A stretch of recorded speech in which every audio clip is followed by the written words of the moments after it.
Yes, Mr. Netanyahu, I am going live again. I am going live to pull the puppet strings of all the others, the non chosen ones. Ah. This will be so fun to manipulate the masses. Yes, yes. Someone said sniz. Oh my God, what's going on? Somebody help me because we are live again. Welcome back. Welcome back, everyone. Good evening for me here in Oaxaca, Mexico, coming at you at 8 p.m. local time here. Welcome back. Make sure you smash that like button when you get into the room. Smash it, grind it. We're going to go through everything there is to know about Andrew Wilson today. And of course, in true Pangburnian fashion, I have the Pangburn Analysis, Andrew Wilson, Ethics, Virtue, and Epistemic Standards, Forensic Profile. We're going to go through that. I have a lot of information here, a lot. I think we owe it to any human being to give them a full, thorough analysis. It's nice to see you all again. Just how bad is the bad boy of the right wing, debater, man, person, crucible guy, Andrew Wilson? I've had some personal interactions with Andrew Wilson. We'll get into that today. Join the Pangburn Discord here.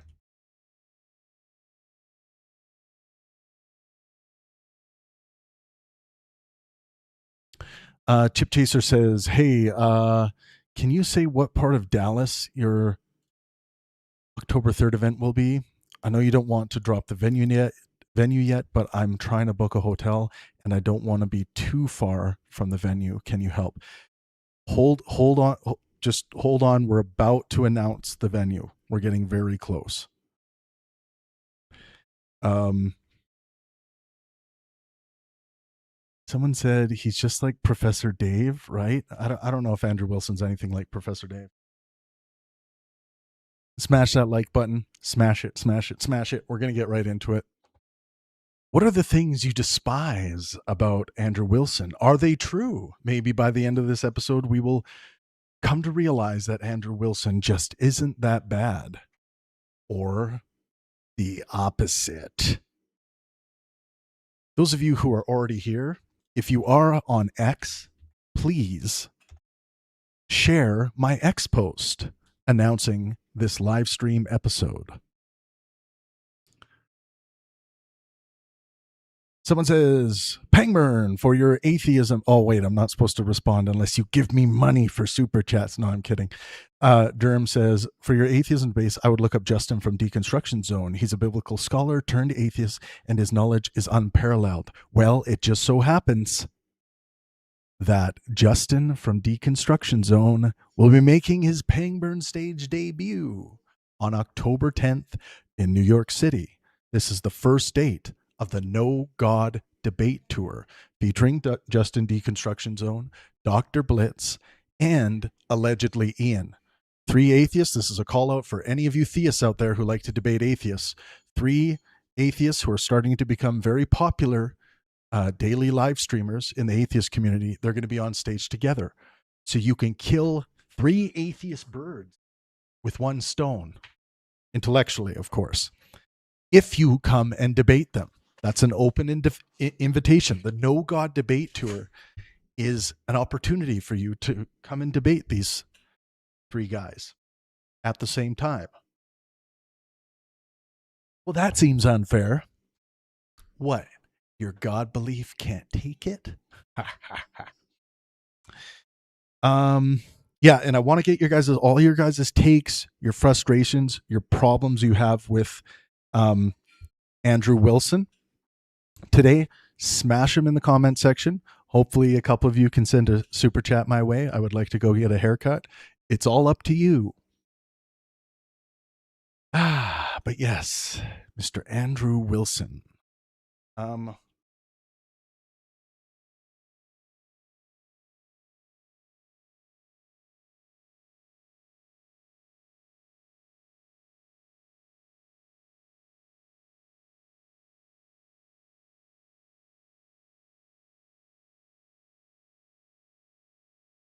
I want to know what's in your mind with regards to Andrew Wilson. What comes to mind? What makes you despise him? What makes you think he is bad? I was thinking about this today when I was going through the thorough analysis we just did to get everyone up to date with what's going on with this big debate that's going to happen in a couple days between Andrew Wilson and Candace Owens. Now, these are two people who I don't follow. I don't follow what they're doing. I'm not really aware of what kind of arguments they're making, but I went through a lot of information today about what Andrew is most likely going to be arguing against Candace Owens with regards to this debate about Charlie Kirk's assassination and whether Mr. Robinson is the guilty party. There have been some juicy updates today that I've noticed in the media, some things said by the defense of Robinson that seem to point in a particular direction of where the defense is going to go when it goes to trial, if in fact there is going to be a trial. Almost certainly there will be a trial. Because, and let me just double check this.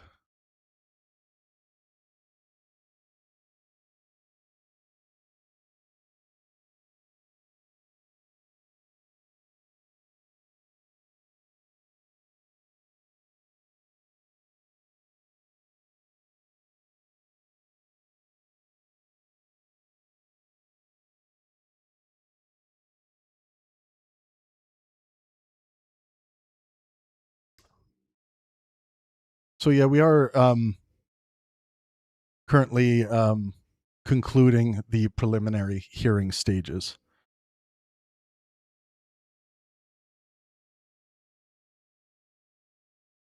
Which is paused for review. There has been some updates. Defense asks judge to remove death penalty for Tyler Robinson case.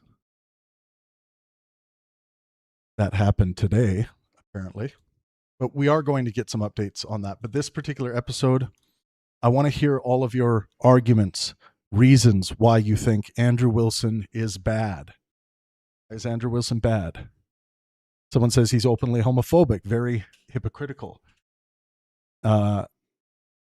Candace Owens is catty, grifter. We'll get through all of this today. We'll get into all of it. Mostly peaceful Polynesian says fair analysis as a Wilson fan. So this is just a little introduction to what we're going to be doing today, but I have 26 pages of analysis here. But I also want to investigate your guys' issues you have, make sure they are grounded in reality, and make sure we are judging people like Andrew Wilson based on the actual evidence. Someone says, yes, but that's because he's full of shit. Be more specific, commenter. I really appreciate the comment, but why is he full of shit? What are the things you believe Andrew Wilson to be full of shit on? Now, I want you guys to hang in there. I'm going to be going through some information. But right off the bat, I thought this would be interesting. So, what are some of Andrew Wilson's most dangerous political takes from the Pangburn philosophy perspective? So, the six Pangburn virtues and maxims outline wisdom, but the Pangburn moral quest outlines how I deal with questions of good, bad, right, and wrong in the world. And that relates directly to well-being, physical, mental, and social health. My moral quest is to maximize well-being, physical, mental, and social health for myself and those around me. This is all born of a fundamental presupposition that health is preferential to life. And I believe that that fundamental presupposition is essentially universal, fully unanimous across the human species. It's hard to even try to imagine where sickness itself, sickness as an end in and of itself, would be something desired to be pursued by a human being. So health is preferential to sickness. And I universalize that into a moral quest. And my moral quest is to maximize well-being, physical, mental, and social health for myself and those around me. And it's born of that fundamental presupposition. And where do our fundamental presuppositions like this come from? Well, I'm a Humean sentimentalist, and I believe these are born of our sentiments, of our feelings. Just like how, why a Christian continues to be a Christian, or why they get turned on to Christianity. It is their sentiments that are keeping them attached, their feelings that the Christian worldview is correct and good and God exists, these kinds of things. They ultimately have to feel that these propositions are good, are the case. So I would argue, and I think cognitive science, our best cognitive scientific modeling, backs up my position and Humean sentimentalism, in that we ultimately have to feel that a proposition is right in order to accept it as true. So that is where Christians, atheists, Hindus, Muslims, we're all connected. That's how human cognition functions. We do value sorting by way of our sentiments, our feelings. So that's where my moral quest comes from. So when I look at things like what would potentially be dangerous political ideas, I'm ultimately looking at political ideas that would be causing detriment to human well-being, the maximization of human well-being, and causing a detriment to well-being itself. And again, physical, mental, and social health. So let's look at some things. From a Pangburn well-being perspective, the most concerning parts of Wilson's politics are not simply that they are socially conservative. The danger rises when a position combines coercive state power plus diminished autonomy plus large numbers of affected people plus difficult reversibility plus weak empirical evidence that the restriction actually improves flourishing. That follows directly from the report's this report I have on the screen here, operational definition of well-being, physical, mental, and social flourishing, evaluated alongside autonomy, truthfulness, power, duration, scale, and reversibility. Duration is very important. That's that temporal layer. We can never forget how important the temporal layer is in ethics.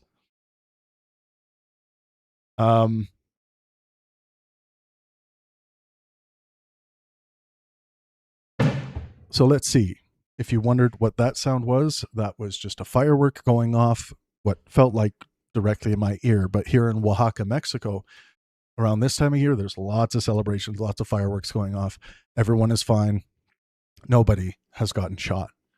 Christian political dominance / governance, highest systemic risk.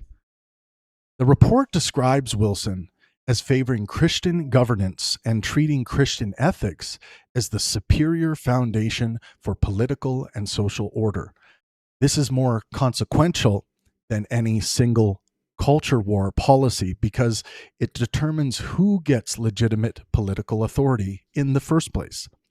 The Pangburn concern is not Christianity itself. Religious community can produce genuine well-being goods, something that the report explicitly credits Wilson for. The danger arises when one theological coalition receives political authority over citizens who do not accept its revelation or metaphysics. A state can then impose marriage rules, educational norms, sexual ethics, family rules, and political participation rules on non-adherents without first demonstrating that those restrictions maximize their well-being. This is why well-being needs to be first.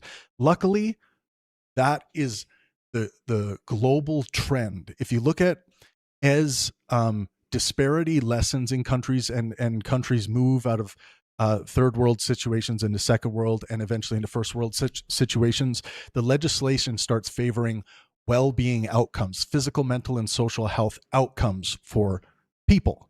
And as a moral well-beingist, I'm like, awesome. We are winning. We are dominating. It's about well-being. It's not about, like, at the end of the day, it's not about preserving, Christianity or Islamic traditions or Hinduism. Luckily, governments around the world, and you can read Steven Pinker's book, Enlightenment Now, he paints beautiful pictures about this well-being trend going up like this, and the direct connection to legislation and policy that weighs heavily in that direction. Even if we look at the enforcement from a United Nations perspective, they are operating on a well-being calculus fundamentally. They're not using Christianity as a metric. They're not using any other religion as a metric. What they're using is well-being outcomes, minimization of suffering. But for me, that would be a secondary lensing of that issue. What they're really trying to do is maximize flourishing for human beings, I think, at the end of the day. So the report captures the central problem precisely. Penguin Ethics cannot accept, quote, my group's moral confidence as self-validating when coercive power affects everyone. With, a Christian political dominance / governance, you're going to see a lot more pressure. If that were to take hold, you're going to see a lot more pressure on minimizing women's rights to have an abortion, lessening rights in the direction of homosexual people being allowed to be married, like these kinds of things go away. And these things I see are positive, on the positive side of maximizing well-being for humanity. Women having these options, these medical options to have abortions, and I'm not saying all abortions are necessarily equal, and I'm not even saying that abortions are good things. There are many reasons why I say that, why I would say that, but one of them being that the medical risk it puts on the carrying mother, and also like the lost opportunity, all of these things that are studied in psychology, clinical psychology, that relate to the effects on the carrying mother, and of course the lost opportunity of a new human being in the world. So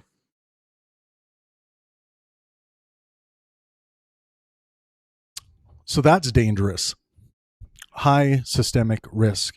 You need to have well-being first.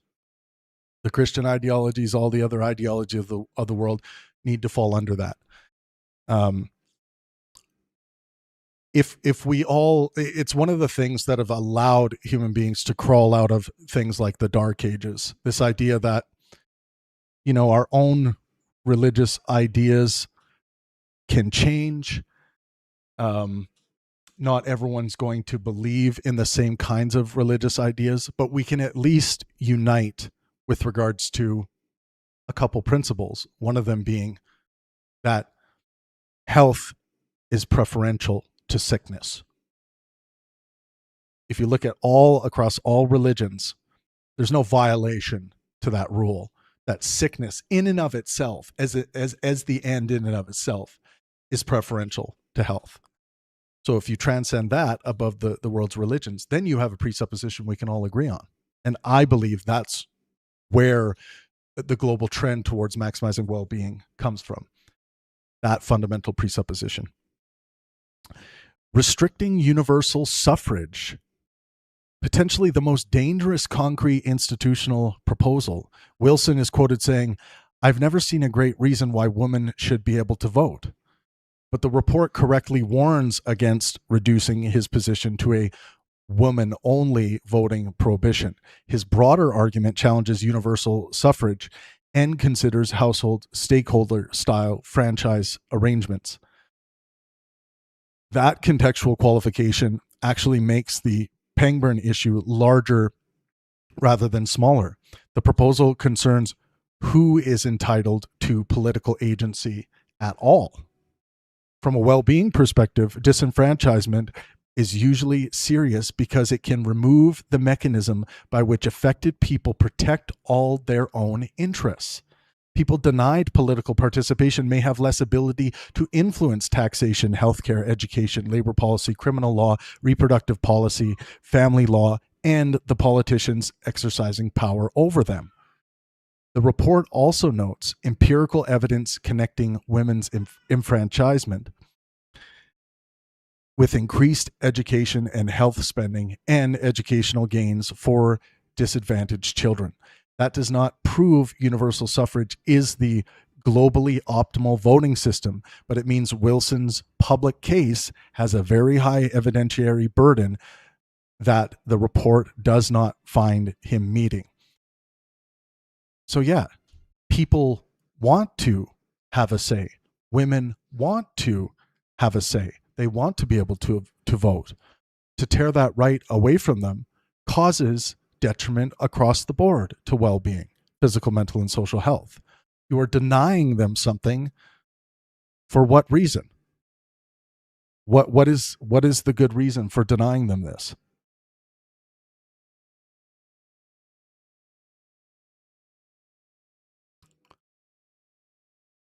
Outlawing same-sex marriage. High confidence, direct well-being conflict. This is probably the cleanest empirical case. According to the report, Wilson distinguishes outlawing same-sex marriage from criminalizing private homosexual conduct.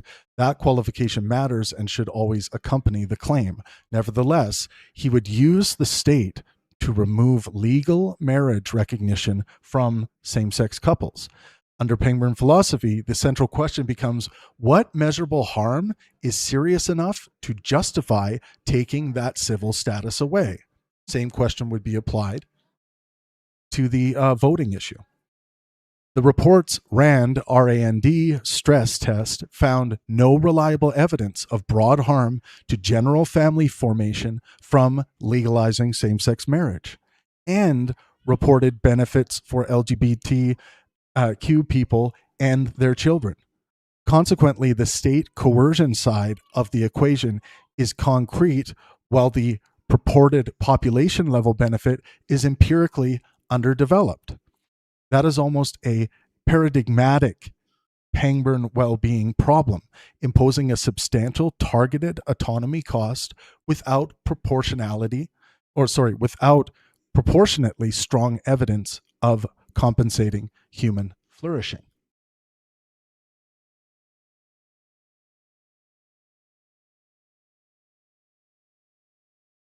Hello, everyone. Welcome. Make sure you smash that like button. Really appreciate that you are here with me tonight. I'm going to share with you guys. If you guys are on X, please share this post. It will help attract more people to this stream.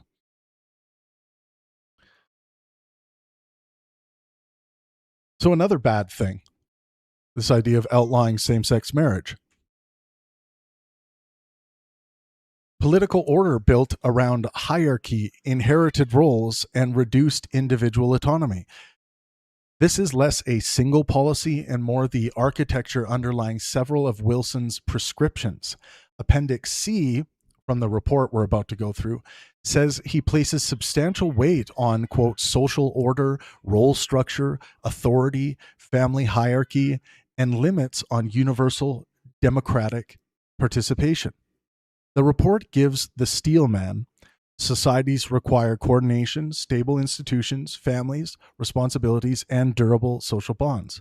Pangburn philosophy does not assume maximal individual autonomy is always welfare maxing, but there is a serious danger when the causal arrow gets reversed, when individuals are expected to sacrifice flourishing because a predetermined role has itself been declared socially necessary.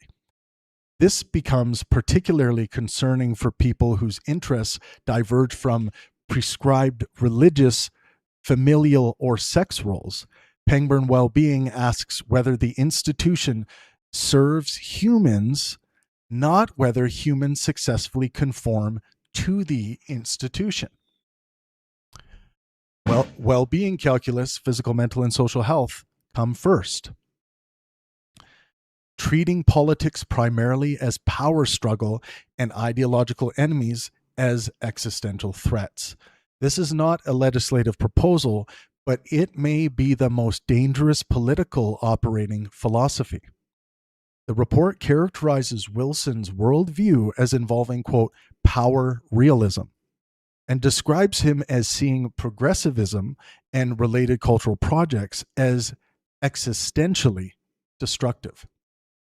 It also documents his admission, quote, I really hate them, regarding progressives, while importantly noting that Wilson himself recognizes this hatred as contrary to his Christian ethics.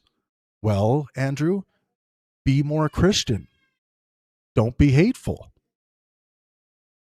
You've noticed the irrationality there. So correct the behavior.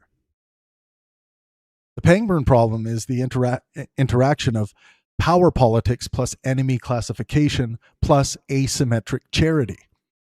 Once the political opponent becomes an existential enemy rather than another fallible human being, increasingly coercive actions become easier to rationalize. Social trust decreases. Compromise becomes betrayal. Evidence favorable to the enemy becomes psychologically expensive to accept. You can see how this might have an effect on one's ability to maintain a sound epistemic standard. And the threshold for imposing power can fall. That is why the report calls motivated asymmetry Wilson's highest confidence threat model vulnerability. Okay, so let's go through the report. I want to see some of your guys' comments here. My biggest annoyance with Andrew is that he refuses to give his own definitions and claims to avoid having to defend anything. He only attacks. Someone says, okay. Be warned. Okay.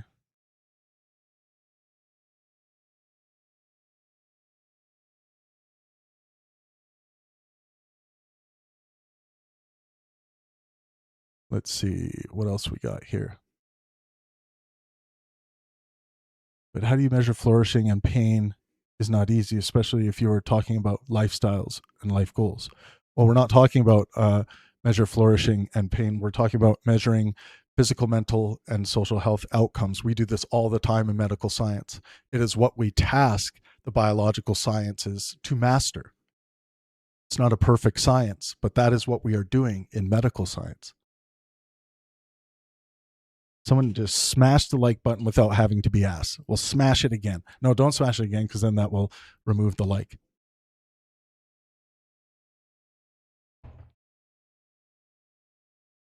Someone says, why don't you have Andrew Wilson debate one of the epistemic titans of the left? He's not ready to debate me. He's not ready. He might think he is. He's quite a passionate, proud man, but he's not ready. Let's see how he handles Candace Owens first. Okay.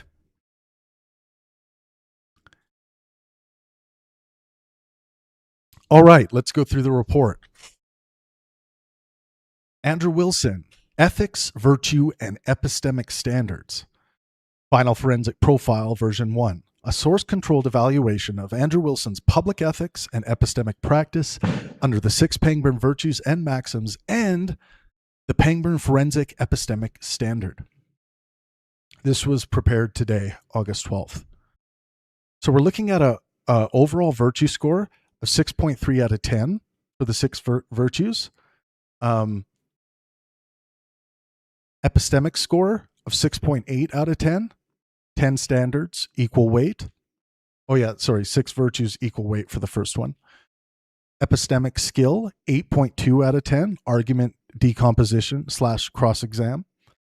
Epistemic discipline, 6.1 out of 10, calibration under identity pressure. I need to zoom in because I feel like my vision, I don't know, guys, but I felt lately that my vision is leaving me, which really sucks. Kind of sad, but I'm becoming an old man. I'm a dad now. That means I don't get to have good vision, right? Okay.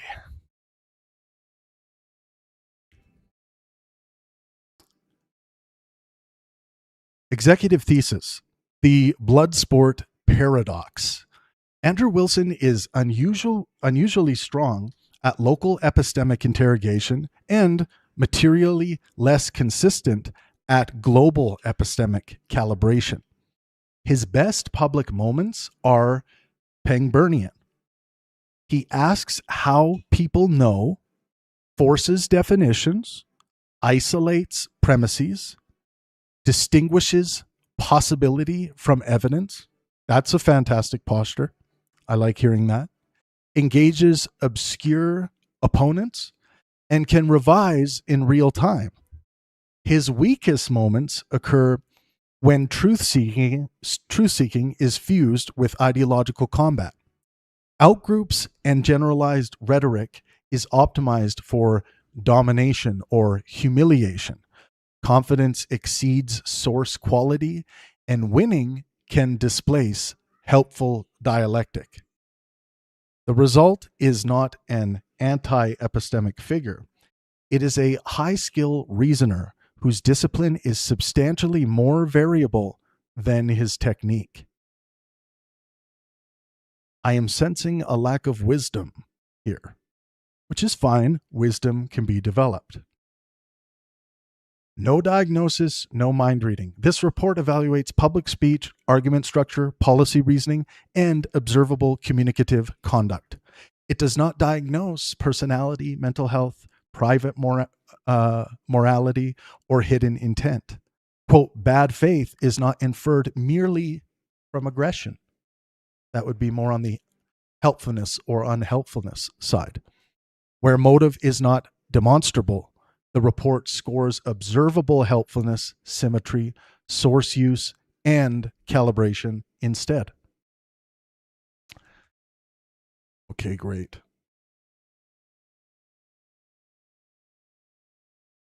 Executive summary. Andrew Wilson is a difficult subject. We're also going to do the same for Candace Owens leading up to the debate on Friday. Andrew Wilson is a difficult subject for virtue and epistemic scoring because his public record contains two genuinely different modes. In one mode, he is a disciplined cross-examiner. He asks for definitions, identifies hidden premises, tests whether a standard is being applied symmetrically, and sometimes refuses to convert a possibility into a conclusion. I really like that aspect of the way of thinking of him. Refuses to convert a possibility into a conclusion. In the other, he is a self-described blood sport debater embedded in an attention economy that rewards humiliation, ideological certainty, conflict framing, and clips in which somebody is, quote, destroyed. Both modes are real. A serious assessment must preserve both. The central finding is therefore asymmetrical. Wilson's technical debating ability is substantially stronger than his average Pangburn epistemic score. The gap is produced mainly by evidential proportionality, symmetry, source fidelity, and communication ethics, not by inability to reason. He is especially strong at atomism, converting vague claims into premise-sized units and forcing interlocutors to expose what their conclusions depend on. I like that epistemic posture, by the way. I like that way of atomism is just you the more you are focusing on specificity, the closer you are to wisely using your limited epistemic real estate. He also shows meaningful fallibilist behavior in high-profile settings, including explicit willingness to be corrected and careful uncertainty during live video review. Those are not cosmetic virtues. They materially improve truth tracking. Against that, several reoccurring habits impose real costs. Wilson has publicly described progressives in intensely hostile terms, acknowledged that he is not always charitable toward left-wing opponents, and built a debate training brand that markets debate as, quote, verbal combat. The issue is not that vigorous argument is unethical. Pangburn communication explicitly permits strong disagreement. The problem arises when the communicative object shifts from making reality clearer to conquest, status display, tribal bonding, or humiliation. Wilson's corpus repeatedly moves across that boundary. The empirical case studies reinforce the same pattern. His skepticism towards psychology has a legitimate evidentiary core. Psychology has faced serious replication and measurement problems, but the categorical claim that psychology is not science overshoots the evidence. That, from an academic perspective, is just a ridiculous claim. Psychology is basically completely linked to cognitive science and neuroscience. So to say something like that is just completely anti-scientific. So he needs to upgrade his knowledge on that topic. That's going to get him laughed out of legitimate high-resolution conversation circles. His statement that almost no women die in childbirth captures rarity per birth, but minimizes a still real U.S. maternal mortality burden. His skepticism about universal suffrage can be argued philosophically, but the claim that he has seen no great reason for women to vote must confront evidence linking enfranchisement to education and public health investments.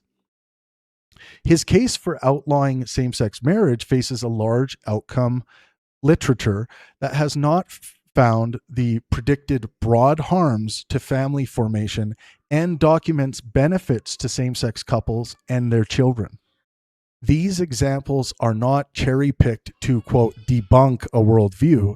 They are stress tests of calibration across claims where ideology and evidence interact. Wilson also earns meaningful ethical credit. He speaks at length about responsibility to his audience, family obligation, community, kindness, order, and the danger of becoming what one hates. Research on religious participation and social support gives empirical plausibility to parts of his well-being case for religious community. His enormous willingness to expose his own views to criticism, including debates with Christians, atheists, feminists, antinatalists, pro-Israel and anti-Israel figures, and people with almost no public profile, is epistemically significant. A person can be combative and still be unusually exposed to disconfirmation. Wilson often is.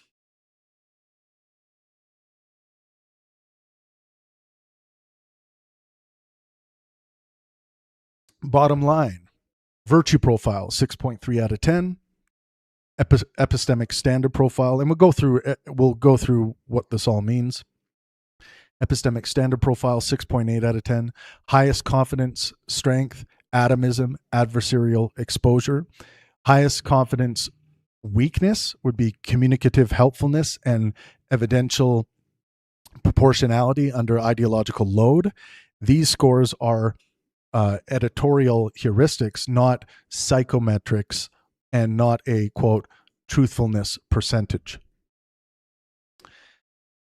6 virtue scorecard. The 6 Pangburn virtues are fallibilism, well-being, communication, patience, lightheartedness, and inspiration. So for fallibilism, he actually scores decently high. A 7.2 is where basically around where you want to be as a thinker, kind of like as a mid-tier. That's kind of the mid-level where you at least want to be at 7, around a 7. To be Pangburnian, you would want to be at 8.5 in these categories, and at 8.5 overall in general. So let's look at fallibilism. Genuine revision and uncertainty habits, inconsistent under ideological pressure. So that would mean signs of heel digging when the pressure is on, as opposed to being fallible and open to update. There is a inconsistency there. The heel digging is something you want to correct.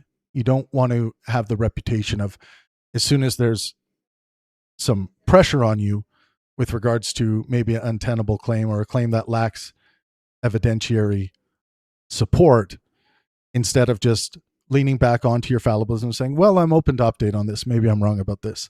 There sometimes is a inconsistency here to want to dig your heels in on those things. Well-being, a 5.4 out of 10. This is not good. We want to be at around a 7 at minimum for well-being. So strong family community concern, coercive and exclusionary policy implications materially reduce alignment. So yes, the coercive and exclusionary policy implications materially reduce alignment. So that's what's eating up a lot of the well-being score here. If we were just measuring for Christians, I'm sure his well-being score would be through the roof. Communication. And by the way, just so you know, the fallibilism maxim is that certainty is almost certainly unattainable. The well-being maxim is maximize well-being for myself and those around me. That's the moral quest. And communication maxim is good faith and helpfulness are the minimum requirements for a fruitful dialectic. That is the rule, the foundational rule that governs the Pangburn universe, the Pangburn stage. People must make a strong attempt to be good faith, meaning bring honesty and sincerity of intention, and attempt to be helpful, which basically means assisting others in achieving their communicative goals. So a 5.9 out of 10. Yeah, again, we want to be up around a 7. So exceptional debate, exposure, and questioning. Bloodsport, contempt, and humiliation often compete with helpfulness. So that's a problem. You want to remove that contempt and humiliation, often because it's often competing with helpfulness. So with regards to the well-being score, with regards to the communication score, all Andrew has to do, because he claims to be a Christian, is go to Jesus. How would Jesus communicate? I'm an atheist, so I don't use that calculus, but I'm not a Christian. But how would Jesus communicate? What would Jesus think about maximizing well-being for oneself and those around them? Would Jesus communicate in a helpful way, in a good faith, an honest, sincere way? Would Jesus troll people? I don't think so. Would Jesus try to be unhelpful, humiliate others, hold others in contempt during communication? I don't think so. Make sure you smash that like button, folks. Smash that like button. I appreciate that. Okay, patience. How patient is Mr. Andrew Wilson? A 6.4 out of 10. Not horrible. It's not horrible. Not horrible. Needs work. His procedural endurance gives him a good boost here. And the fact that he's able, to get through conversations, adversarial conversations, albeit that they're not always going to contain perfect amounts of patience, but it does take a lot of patience to be able to get through adversarial conversations, especially if you believe certain things like what Andrew believes about others. So high procedural endurance, mixed affective / interpersonal patience. Again, Andrew, think of Jesus. In general, is Jesus patient? Patient with others? Patient with himself? Lightheartedness. 6.1 needs improvement, but it's not on life support. So he engages in frequent humor and banter. Oh, by the way, I forgot to say the patience Pangburnian maxim is ultimate patience even in the face of detestable ideas. I think Andrew is a near mid-level practitioner of that. Lightheartedness. Refine and express your sense of humor. He's sitting at about a 6.1. Frequent humor and banter, sometimes weaponized into cruelty or tribal bonding. So that's why he's losing marks, because he can fall into using sense of humor to be cruel to others. Inspiration. Let art and science inspire. 6.7 out of 10. Very high curiosity, meaningful nature / technical interest, thinner public evidence of aesthetic inspiration. So how would Andrew improve his score here? He would use the arts and sciences in his debates, in his conversations, in his analysis he does, in his posting on X.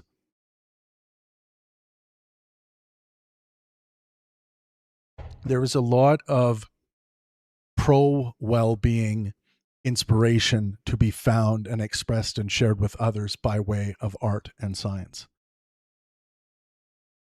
Pangburn epistemic scorecard. You guys hear me all the time harp on the live show here with regards to correspondence criteria of truth. Correspondence criteria of truth is this basic principle that gives rise to empiricism and science as a way of knowing. Correspondence criteria of truth is grounded in this idea that a proposition is made, and this is an example I use all the time. The proposition is the Statue of Liberty exists in New York City. That proposition is true if we can verify that the object in question, the Statue of Liberty, exists in the place in question, New York City. So that proposition does correspond to reality. So that is made primary in Pangburn epistemology. And in philosophy, when you study criteria of truth, you will start to realize that the realm of truth in philosophy is a deep, rich field. It's not as cut and dry as people think. There are many different competing criteria of truth that we all fall into and lean into and rely on throughout our day-to-day. Something to study. So, correspondence criteria of truth. A 6.7 out of 10. Often reality indexed, ideological priors sometimes outrun empirical grounding. Fallibilism. We went through this. 7.2. Visible willingness to revise, qualify, and invite fact-checking. Evidential proportionality. This one's kind of on life support. 5.9.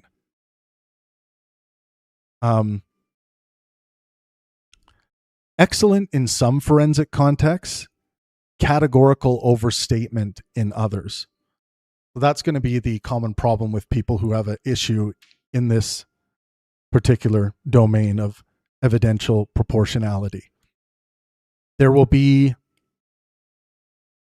a kernel of truth, a factual kernel there, but then it is just overstated so much that the factual kernel can start disappearing, or it won't really, maybe doesn't even exist anymore, or is really hard to detect.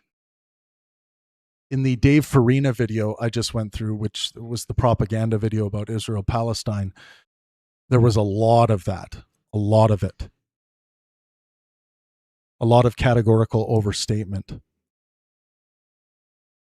of the evidence. Symmetry of standards, 5.7 out of 10. Getting pretty low there. So cross-tribal exposure is real. Charity is openly asymmetric. So are his standards being equally applied to atheists and Christians? The evidence would suggest no. Source fidelity, 5.8 out of 10. Not great. Strong when drilling records, weaker in sweeping social science claims. Atomism, 8.5 out of 10. One of his strongest epistemic categories. A signature strength, decomposes claims and forces premise level commitments. Reproducibility, 6.4 out of 10. Not horrible. Public archive is auditable. Many live claims lack explicit source trails. So an easy update would be give your source trails when you make claims. Adversarial self-critique, 7.8 out of 10. Seeks hard opposition, including from his own ideological neighborhood. So the score is pretty good, above where it needs to be at. So that's a good category for him, adversarial self-critique. Uncertainty preservation, 6.8 out of 10. Can be exemplary in live evidence review, even under rhetorical heat. And correction priority, up at a 7.4, just above average here. Open to being corrected, no systematic public correction ledger located. Okay, then the overall score here, that's how we get to, with regards to the Pangburn epistemic scorecard, 6.8 out of 10.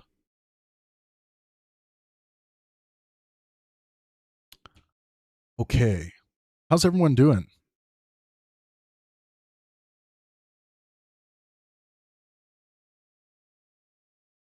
Hanging in there? Anybody freaking out yet?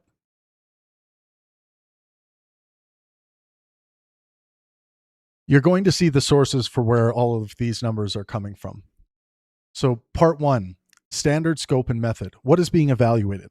The target is Andrew Wilson's public-facing ethical and epistemic practice, how he reasons, how he communicates, what kinds of outcomes his prescriptions privilege, how he handles uncertainty, and how consistently he applies evidentiary standards. The record includes formal debates, informal debates, long-form interviews, live evidence reviews, his own media ecosystem, his debate training materials, and the already audited August 2026 fundraising episode. We audited that earlier today.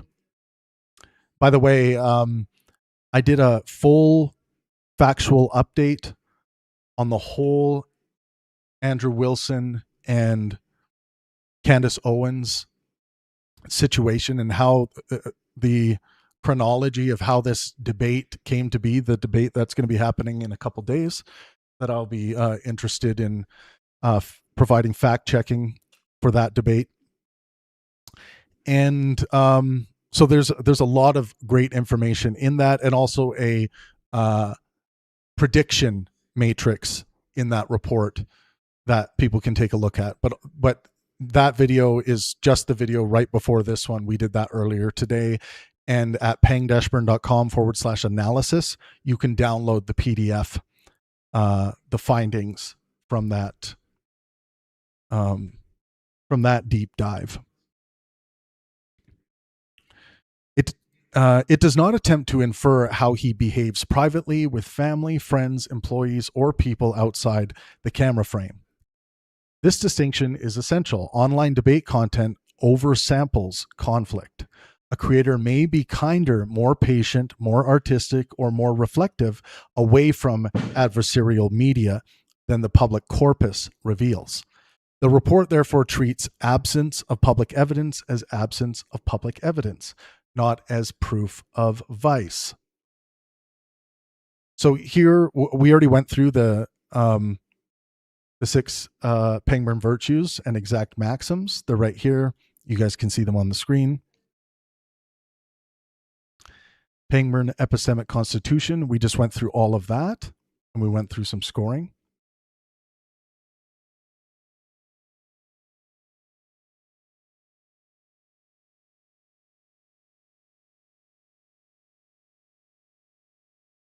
There's a scoring protocol there. The denominator firewall. This report does not compute a, quote, misinformation rate, percentage of truthful statements, or percentage of ethical conduct. The corpus is purposefully sampled to test reoccurrent behavior and high information episodes. It is not a random sample of everything Wilson has ever said. Part 2, corpus map and source provenance. The evidence corpus was built to include both Wilson-friendly and Wilson-critical material, high-profile and low-profile contexts, prepared and spontaneous speech, and claims from domains with independently checkable empirical literature. Primary or participant-controlled sources establish what Wilson said or how his own platform presents itself. They do not automatically establish the truth of his substantive claims.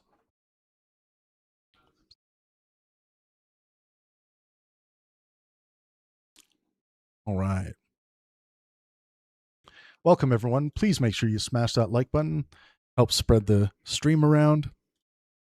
And also, if you are on X, please give the X post a share.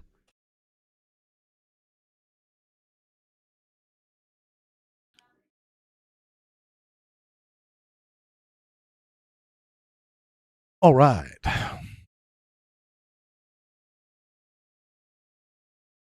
Primary or participant-controlled sources establish what Wilson said or how his own platform presents itself. They do not automatically establish the truth of his substantive claims, like we just mentioned. So we have the ID, the source, tier role, the use. So from the Crucible Debate Archive, this is used as this is the primary participant platform. 30 pages of public debates, demonstrates breadth and recurring exposure to disagreement. The Crucible All Videos Archive, again, primary participant platform. Debates, invasions, watch parties, live case coverage, prep streams, useful for format/incentive analysis. Debate University, primary commercial interested. Wilson's debate training brand, quote, verbal combat and dominance framing. Patrick Bet David podcast, episode 707. Joe Rogan Experience 2,535. Joe Rogan Experience 2,444.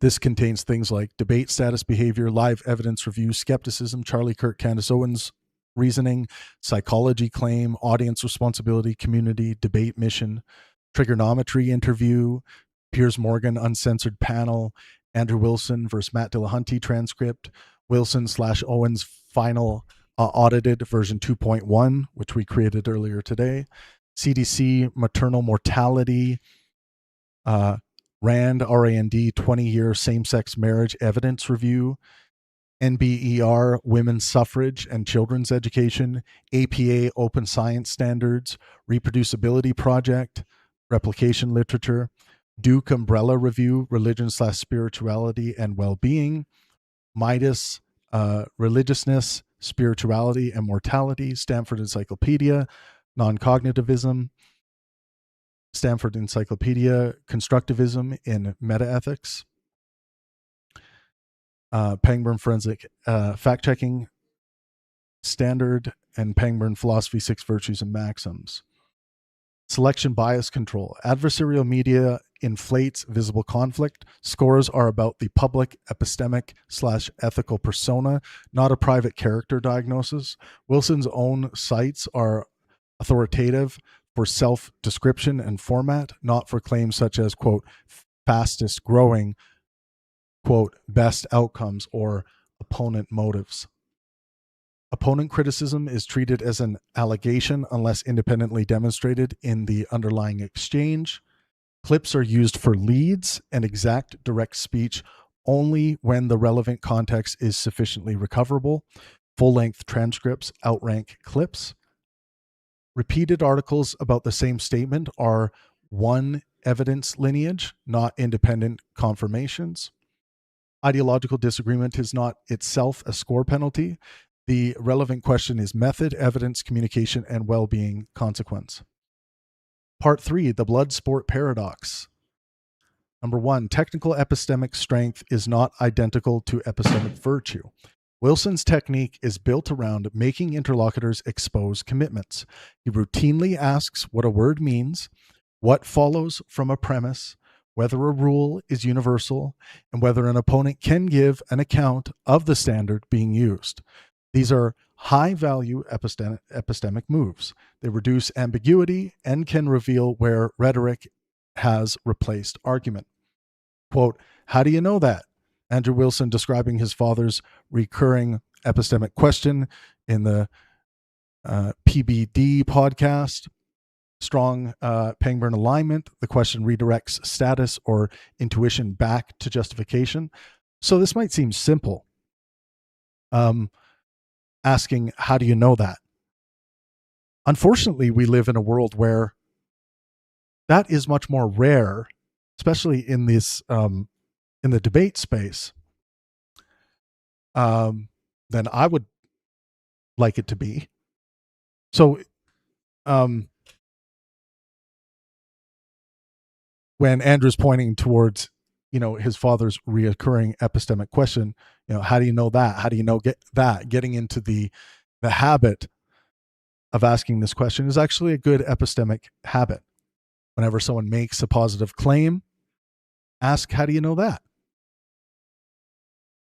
You wouldn't believe how many times we're sitting in the Pangburn Discord server and I'm hearing claim after claim after claim after claim. And then I'll chime in and say, okay, what's the justification for that? And too often, people don't have a justification for why they believe they know something. Or the justification they point to will be something like, well, I saw it while I was scrolling on Facebook, and they read a headline or something. That's insufficient. That's not high resolution epistemic standard. This style is especially compatible with Pangburn atomism. Rather than taking a political slogan as a whole, Wilson often decomposes it. What is being asserted? What makes it true? What standard is being used? And whether the same standard survives a mirrored case. That explains why even opponents who reject his worldview can find him difficult to debate. He is often not merely arguing the conclusion, he is interrogating the architecture that licenses the conclusion. And that's a good thing to be doing. The same technique can be used for inquiry or conquest.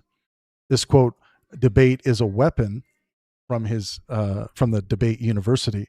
This is commercial branding, not proof of bad faith. It nevertheless reveals that domination combat is not incidental to the product identity. It's somewhat similar to how I refer to this world as the war of ideas. So a weapon, debate is a weapon within the war of ideas. My big question would be, how is this being ethically constrained within the war of ideas?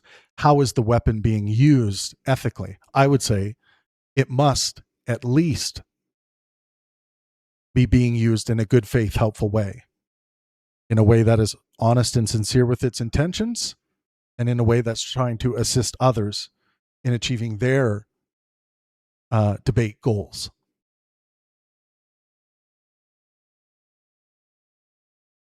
The central ethical question is what the weapon is for. A scalpel can clarify or mutilate. Cross-examination can discover or humiliate. Wilson's public record supplies evidence for both functions. He has engaged people with almost no audience because he thought they had something worth saying, and he has described the goal of some debates in terms of destroying views so that audiences do not move toward them. Pangburn communication does not forbid persuasion or victory. It requires that good faith and helpfulness remain the minimum substrate. When conquest incentivizes when conquest incentives cause an opponent to become merely a target, the virtue declines even if the logic remains technically sharp. One more time. When conquest incentives cause an opponent to become merely a target, a means to an end, the virtue declines even if the logic remains technically sharp. Epistemic skill versus epistemic discipline. Epistemic skill, Andrew is sitting at about an 8.2 out of 10. That's a very good score. Premise isolation, cross-examination, counter-example generation, definition control, logical pressure, internal critique. Epistemic discipline, however, is at a 6.1 out of 10. Calibration, source fit, symmetry, uncertainty preservation, correction habits, resistance to tribal/attention incentives. This distinction is the report's most important anti-confusion rule. A speaker can be exceptionally skilled at exposing weaknesses in another person's worldview while applying less demanding standards to his own coalition, preferred hypothesis, or empirical intuitions. Conversely, a less charismatic debater can be more disciplined about uncertainty and evidence. The Pangburn standard scores the latter as epistemically important, not merely the former. All right, let's look at 6 virtues forensic analysis. So fallibilism. We got some examples here. So certainty is almost certainly unattainable is the maxim.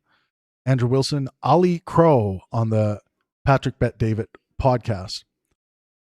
A compact but genuine correction commitment made while inviting real-time fact-checking of his own memory.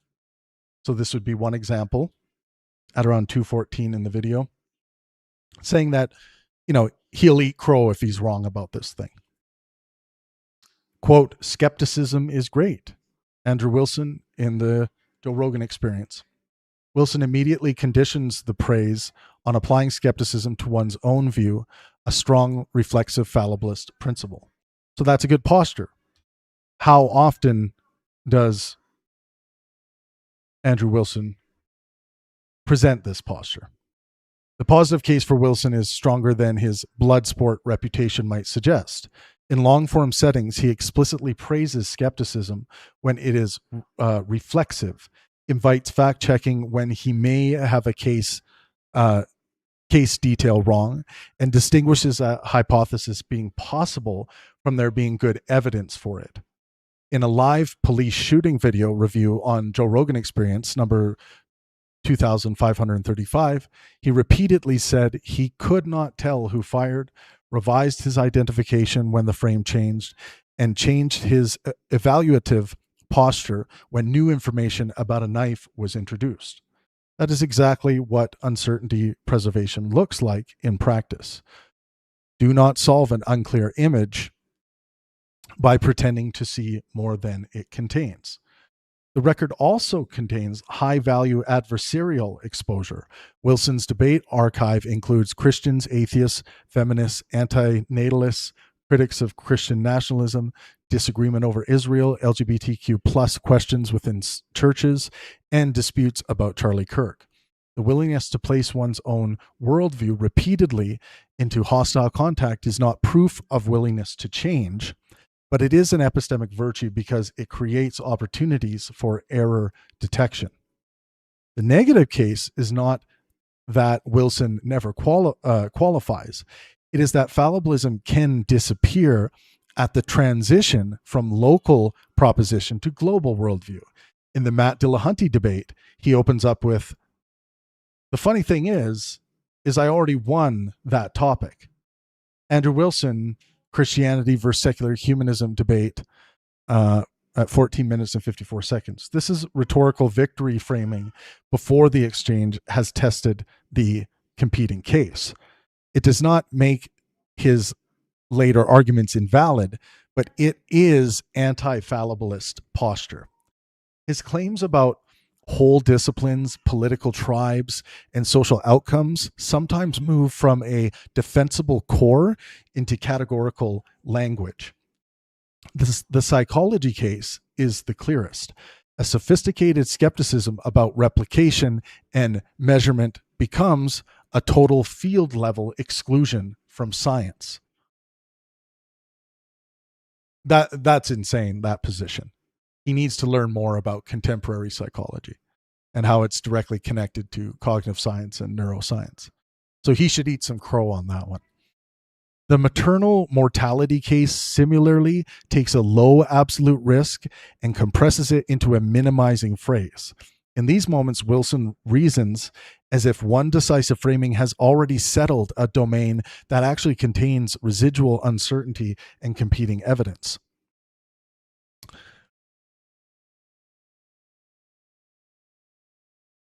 Okay, so we went through some of those.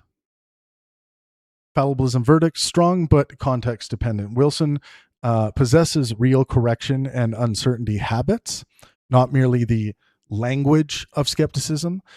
The main deduction is for inconsistent transfer of those habits from forensic/local questions to identity-loaded generalizations and worldview conclusions.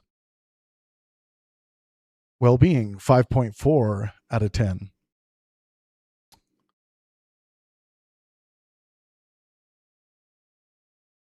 Quotes like, "It's my privilege to have fans." He links audience influence to responsibility. His speech can move people toward good or bad outcomes. Wilson's positive well-being case is substantial. His public philosophy repeatedly emphasizes family, stability, community, responsibility, order, social bonds, and the moral weight of how influential speech affects followers. In the Joe Rogan Experience 2444, he describes taking audience influence more seriously after realizing that his statements can move people toward harmful as well as beneficial ends. He also describes a daily practice of answering large numbers of audience messages. That behavior, if accurately described, is relevant to social well-being because it treats audience members as persons rather than merely engagement units. Now, the question here is, when are audience members on the negative side or being attacked by Andrew Wilson, right? I witnessed that quite a bit on X. I see instances of that where he is, attacking people. Wilson's emphasis on religious community is not empirically empty. A 2025 overview identified hundreds of systematic reviews / meta-analysis on religion / spirituality and health / well-being. Most reported positive or mixed associations, albeit with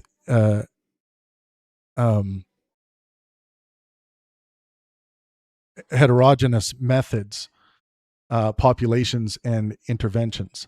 A Midas cohort analysis found religious service attendance and multidimensional religious / spirituality associated with lower mortality risk, with purpose in life and social support among plausible pathways. I'm going to have to get glasses, I think, soon. That's pretty crazy. These studies do not prove Christian metaphysics or show that religious communities always improve welfare. They do establish that community purpose and religious participation can generate real well-being goods. The harder question is whether Wilson's political prescriptions maximize well-being across those who do not share his theology. His trigonometry position favors Christian governance, restrictions on same-sex marriage, and a non-universal franchise. Pangburn ethics cannot treat, quote, my group's moral confidence as self-validating. It asks what happens to bodies, minds, social trust, autonomy, and the distribution of coercive power. Case stress test, same-sex marriage. Wilson says he would outlaw same-sex marriage while distinguishing that from criminalizing homosexual conduct. The distinction matters. The position is less coercive than outlawing private same-sex intimacy, but the legal marriage restriction still removes a civil status and its protections from a class of couples. Rand's 20-year evidence review synthesized 96 studies and found no reliable evidence that legalizing same-sex marriage harmed the general U.S. population's family formation. Again, one more time. Rand's 20-year evidence review synthesized 96 studies and found no reliable evidence that legalizing same-sex marriage harmed the general U.S. population's family formation. Companion findings identify benefits for LGBT individuals and children. This does not settle theological morality. It does directly challenge outcome-based arguments that legal recognition predictably damages marriage or family stability. Another case stress test, suffrage. Quote by Andrew, I've never seen a great reason why women should be able to vote. Wilson's broader position is skepticism of universal suffrage, including broad male suffrage, not a simple woman-only prohibition. Let me just check on you guys. How's everyone doing? Someone says Andrew Wilson can't open a jar. False! I'm sure he can open a jar, but there was that moment when I believe he was on the Whatever podcast, and he had a problem opening a jar. Just got to do more arm curls, man. You got to get those arm curls in. The ethically relevant issue is therefore not, quote, misogyny by quote. It is whether restricting political voice to households, property, stakeholders would predictably improve total well-being and accountability. Historical causal work on women's enfranchisement has linked suffrage exposure to increased public spending in education, health, and meaningful gains in educational attainment for disadvantaged children. But this literature cannot prove that universal suffrage is optimal under every institutional design. It does mean that, quote, no great reason is too dismissive as an empirical summary. Enfranchisement produced measurable public goods in at least important U.S. historical contexts.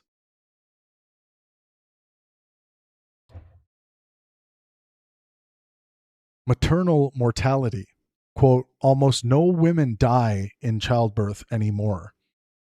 Rarity is real, quote, almost no is rhetorically minimizing if heard as social insignificance. CDC reports 649 U.S. maternal deaths in 2024 and a maternal mortality rate of 17.9 per 100,000 live births, with a substantially higher rate among Black women. So 649 deaths, to me, is not almost no women.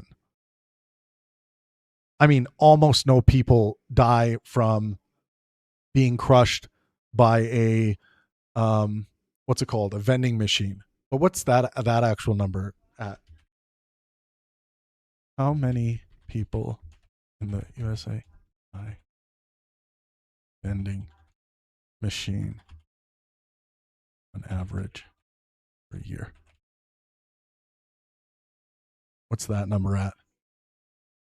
On average, 2 to 4 people die. So Yeah, for something like that, I think using that language, um, almost no one dies from vending machines falling on them anymore or ever. 2 to 4 per year in the United States. But we're talking about 649 US maternal deaths in 2024 and a maternal mortality rate of 17.9 per 100,000 live births, with a substantially higher rate among Black women. At an individual birth level, the risk is low. At population level, the burden is not zero and distribution is unequal. A Pangburn correct formulation would preserve both facts rather than using rarity to erase material risk. Let's look at coercion, autonomy, and social health. Wilson's political framework gives relatively high weight to order, stable family hierarchy, inherited social roles, and Christian moral authority. Pangburn well-being gives those goods credit when they improve social health, but it also assigns weight to autonomy, minority inclusion, psychological safety, and the risk of majoritarian moral coercion. The more a policy constrains non-adherence without strong evidence of harm prevention, the more difficult it is to justify under a maximize well-being standard. This is the main reason well-being scores below Wilson's epistemic skill. So we went through these, but that's how they line up. The strength of the evidence. Well-being verdict. Wilson visibly cares about well-being, especially family, order, community, responsibility, and audience effects. The lower score reflects the Pangburn requirement that well-being include people outside his moral coalition, and that coercive prescriptions be justified by outcome evidence rather than theological confidence alone. So, how does Andrew Wilson become a better man? He becomes a better man simply by extending that moral care and moral consideration to those who are outside his very narrow circle, the circle of his family, what he would consider his personal community. And all Andrew has to do, it's right within his Christian religion. He just has to stop, not make excuses for it, but just be more like Jesus. It's right there. It's easy. If he finds it difficult, too bad. Did Jesus say this was meant to be easy?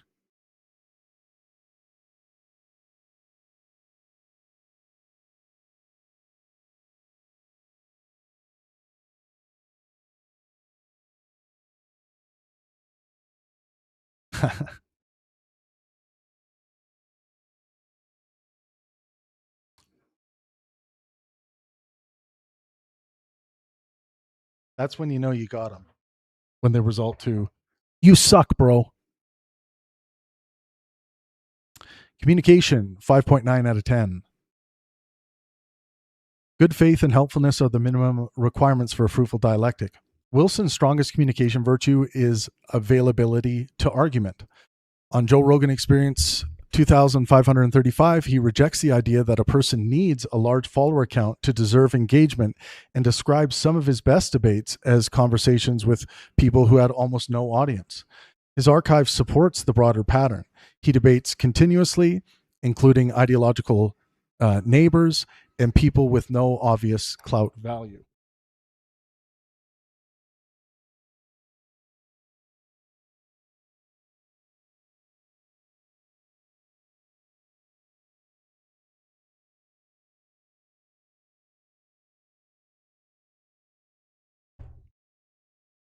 There's also evidence that he understands debate as representation rather than mere entertainment. On the Joe Rogan Experience 2444, he says he feels responsible for representing a worldview well because millions may see it. On Joe Rogan 2535, he recounts privately helping Dave Smith shore up weak parts of his argument after a debate rather than merely celebrating a dunk. That's a good ethical posture. That's a good Pangburnian communication posture. That's where, when I was talking about helpfulness, having the ability to reach out and assist others in their conversational goals, that's really important. The epistemically valuable aim was to have opponents represent their worldview strongly. This behavior is highly aligned with the helpfulness component of Pangburn communication. Yes, it is. The liability is equally unmistakable. Debate University markets dominance, verbal combat, and destruction of opposing ideology. Wilson has explicitly acknowledged intense hatred toward progressives and acknowledged that he can be less charitable to leftists. Those statements do not prove every exchange is bad faith or unhelpful. They do establish a persistent motivational hazard. If the opponent is construed as an enemy class, helpful interpretation becomes harder to sustain. This was just the blatant quote, "I really hate them," from the Patrick Bet-David podcast. Wilson immediately acknowledges that by his own Christian standard, this hatred is morally problematic. Yes, I think so. If he notices this, he notices the irrationality, then he should want to be more rational to his purposes. So you change your behavior. You don't just, lean into it and say, well, I'm unable to change, even though I know it's better to do this. You actually try to become a better man. The self-awareness earns some credit. The animus still matters communicatively.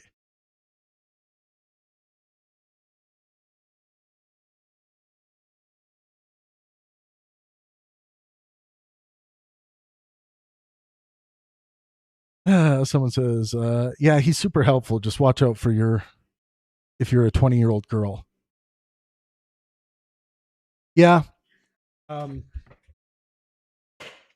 There have been, and look, I'm not an expert in his appearances on the whatever podcast, but I see those clips go around where I think I've seen a lot of,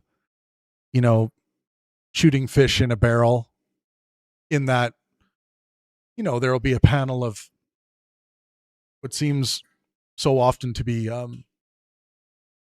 women who are not prepared really to debate certain topics, but these people who make it their life's work to try to be good debaters on particular topics will dunk on these people when they make mistakes, as opposed to being helpful with them. And I think that is a very unethical thing to be doing.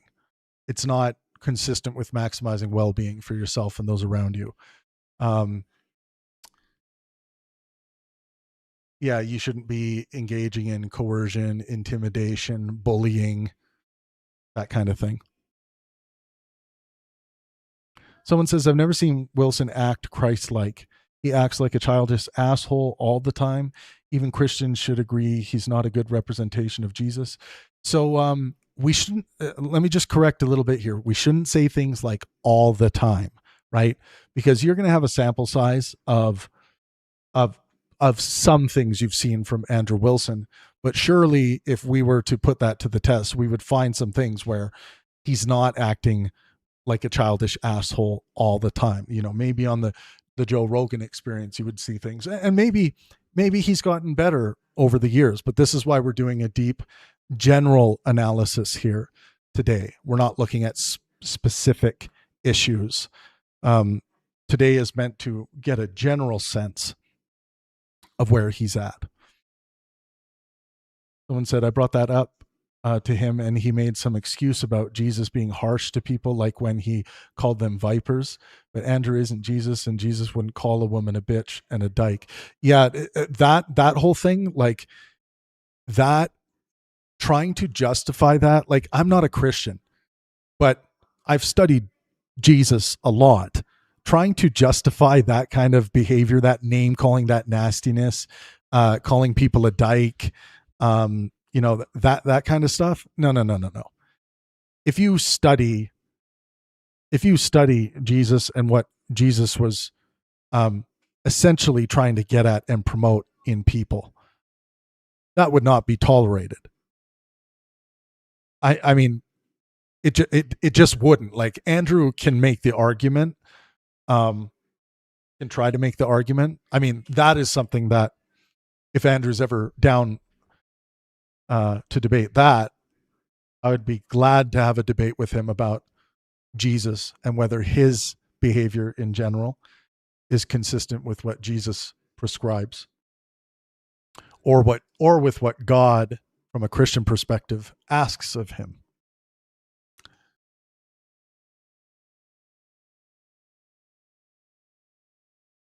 Someone says, now, I don't disagree with defining words, but in most conversations, you don't have the time to dive into each and every word. Well, I mean, it depends if someone is doing this to obfuscate, to steer away from important aspects of the question where maybe their argumentation isn't very strong. So yeah, that would be a bad faith thing that's going on. If someone is trying to do that, that would be them being dishonest with their intentions. If they're really saying, no, because I need to know how you define this so we can make sure we don't make mistakes. But if they're doing it for other reasons, to obfuscate or things like that, then that would be bad faith. But the, defining concepts, great. But you also, as someone who's in this field, Andrew should have a really robust lexicon at this point. So if he's having a conversation, let's say with an academic, like let's say with a academic philosopher, it might make sense that he's going to have to get them to define some terms, like maybe ataraxia comes up, or eudaimonia, and maybe he doesn't understand what those terms mean, and that would make sense. But if it's like, if you start getting down to the kinds of obfuscations that I think sometimes Jordan Peterson can fall into, like, it depends on what you mean by do and you and believe and God. Like, if you start getting into that kind of thing, then it becomes pathological, and it gets really difficult. But in that case, if you're with someone like Jordan in a situation like that, yeah, take the time to define terms, but make sure you know how to define the terms you are using, so you can help out the dialectic.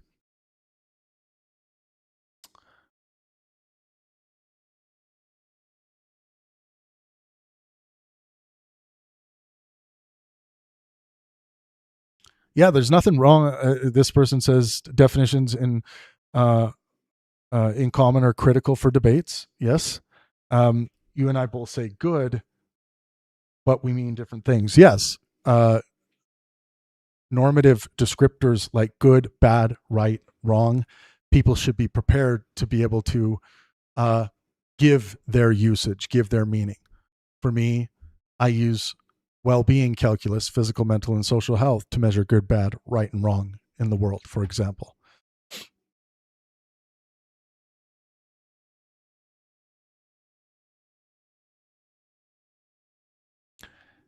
Right.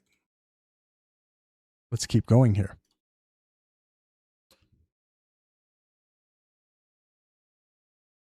Okay, we went through the hate thing. The Cornell West stress test.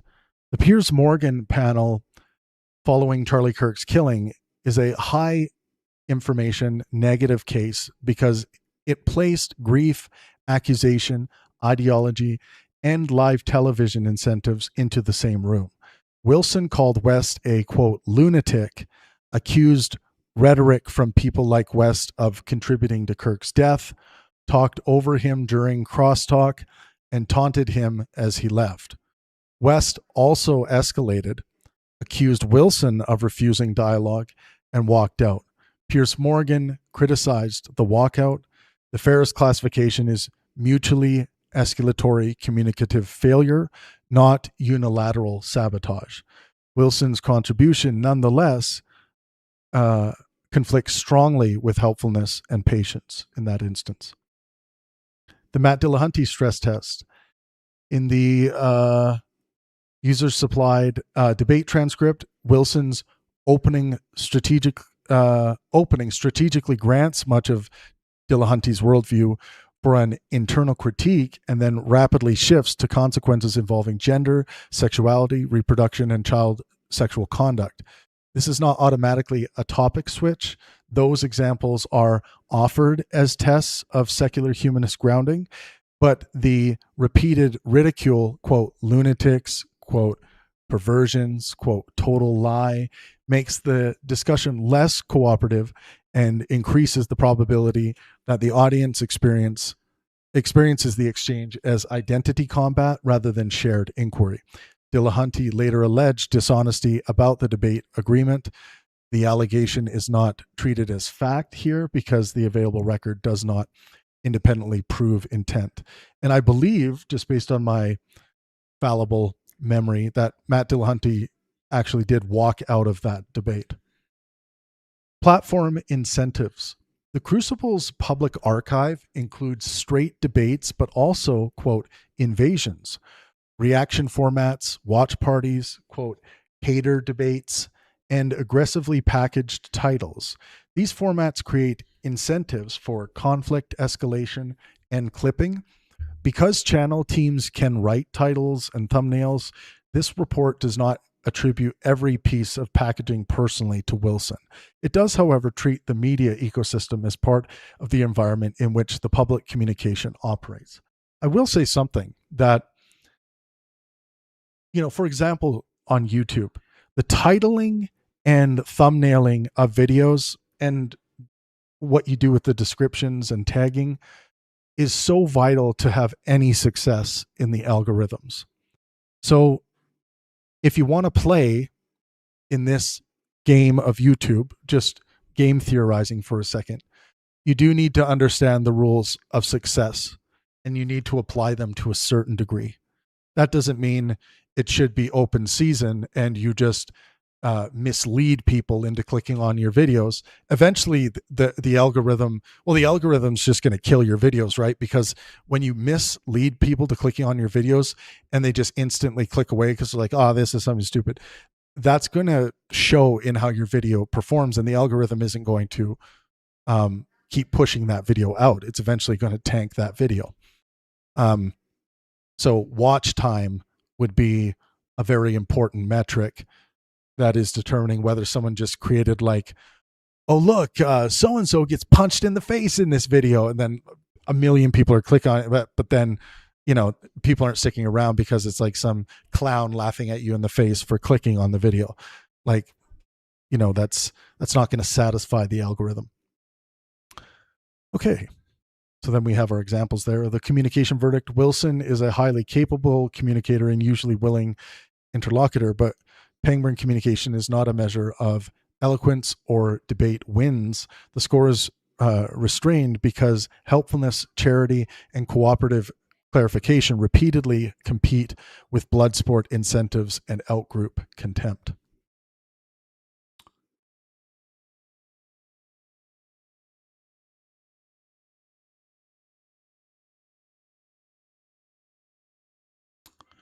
All right. Patience, 6.4 out of 10. Ultimate patience even in the face of detestable ideas. That is the Pangburnian maxim. Procedurally, Wilson has enormous patience. Thousands of debates, repeated exposure to reoccurring arguments, long streams, cross-examinations, and evidence review sessions require sustained attention and frustration tolerance. The Joe Rogan Experience, number 2535, discussion is especially relevant. Rather than rush and unclear police video, he repeatedly slows down, rewatches, and changes his view. That is patience functioning as epistemic pacing. Interpersonally, the record is mixed. He describes ideological conflict as a continuous war. I use the war of ideas analogy as well. Publicly acknowledges hatred towards progressives. He should not be promoting hatred. He shouldn't have hatred towards large groups of people. He shouldn't hate people in general. Ideas are worthy of hate. Like the idea that someone gets in their head that they want to go and harm a child. I hate that idea. I hate it. But we don't have to hate people. Hating people is lazy and low resolution ethics. Again, all Andrew Wilson has to do is lean into his Christianity, lean into Jesus to be shown the way to being a better man.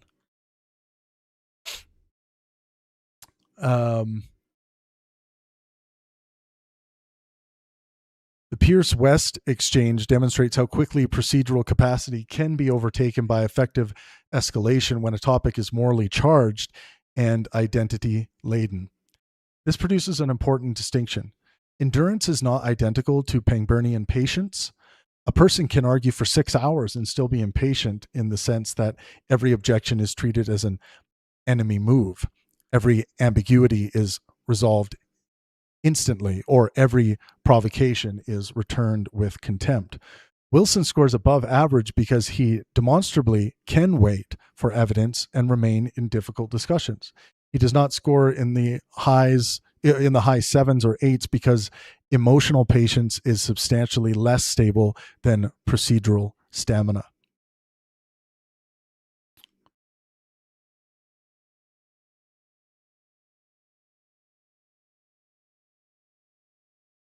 So when we scroll up,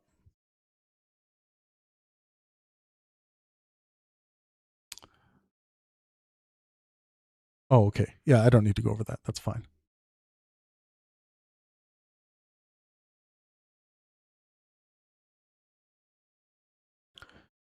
So the patient's verdict for Andrew is high stamina, moderate to strong epistemic pacing, inconsistent, effective patience. Wilson is better at staying in argument than at keeping the argument emotionally de-escalated. Lightheartedness, 6.1. He needs some improvement here. The lightheartedness maxim in Pangburn philosophy is refine and express your sense of humor. Wilson is plainly not humorless. Banter, irony, exaggeration, self-deprecation, and performative bravado are persistent features of his public persona.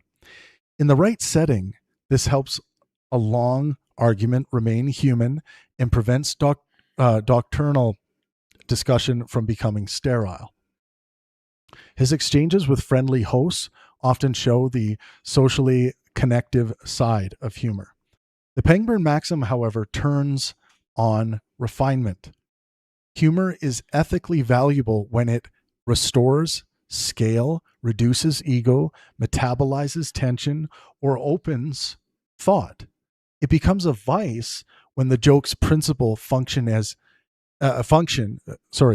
it becomes a vice when the joke's principal function is humiliation, cruelty, or in-group bonding against a despised outgroup.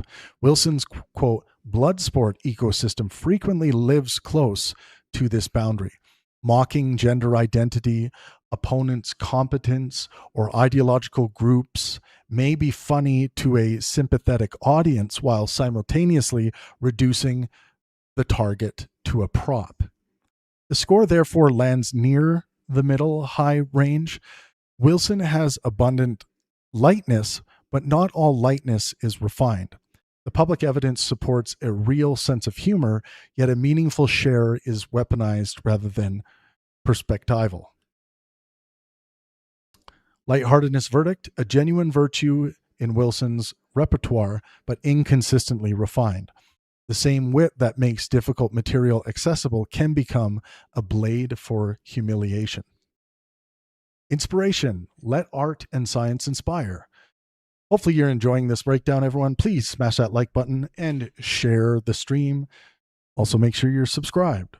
We are going to be likely doing a live play-by-play of Andrew and Candace Owens' debate on Friday. I think it's going to be quite interesting. And hopefully both of them bring their best character, their most good faith, helpful selves. Then it has a chance of not being this low resolution monkeys throwing feces at each other, and it could graduate into mid resolution debate, or, I mean, in the best possible world, a high resolution debate. So inspiration, let art and science inspire. Pangburnian inspiration is not charisma or the ability to mobilize followers. It measures enlargement through art, science, nature, and curiosity. Wilson's public corpus strongly supports curiosity, moderately supports nature/technical engagement, and provides much thinner evidence for aesthetic/artistic inspiration. Curiosity, approximately 8 out of 10. The range is unusually broad. Theology, logic, political institutions, criminal evidence, firearms, robotics, family ethics, gender, demographic change, law, religion, international politics, and media incentives. His background as an industrial/robotics mechanic and his reoccurring interest in how systems work reinforce the impression that curiosity is not just rhetorical preparation. Nature/reality contact, approximately 6.6 out of 10. Joe Rogan experienced conversations including hunting, animal life, practical mechanics, ecology adjacent observations, firearms, and embodied skill.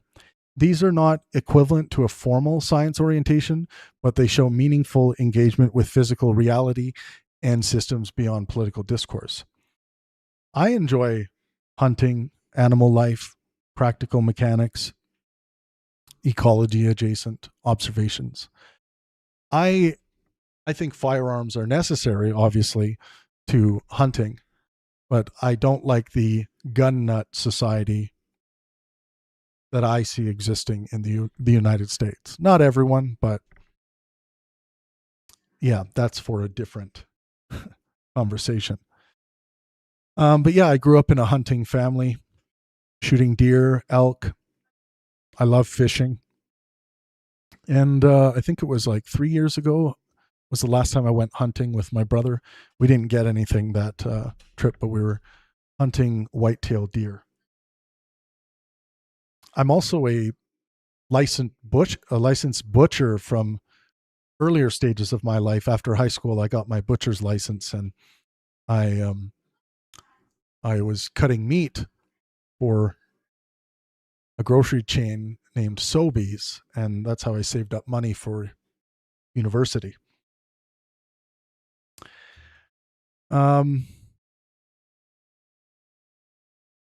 These are not equivalent to a formal science orientation, but they show meaningful engagement with physical reality and systems beyond political discourse. Aesthetic/art, approximately 5.3 out of 10. The reviewed public corpus contains less evidence that art, literature, music, or aesthetic experience plays a central inspirational role in Wilson's public philosophy. That should not be misread as anti-art. The corpus is debate-heavy and therefore selection-biased. The correct Pangburn move is a restrained score with a confidence penalty, not an invented deficit. But yeah, you can, like, harnessing your interest in aesthetic things and artistic things is a very powerful way to incorporate new forms of inspiration.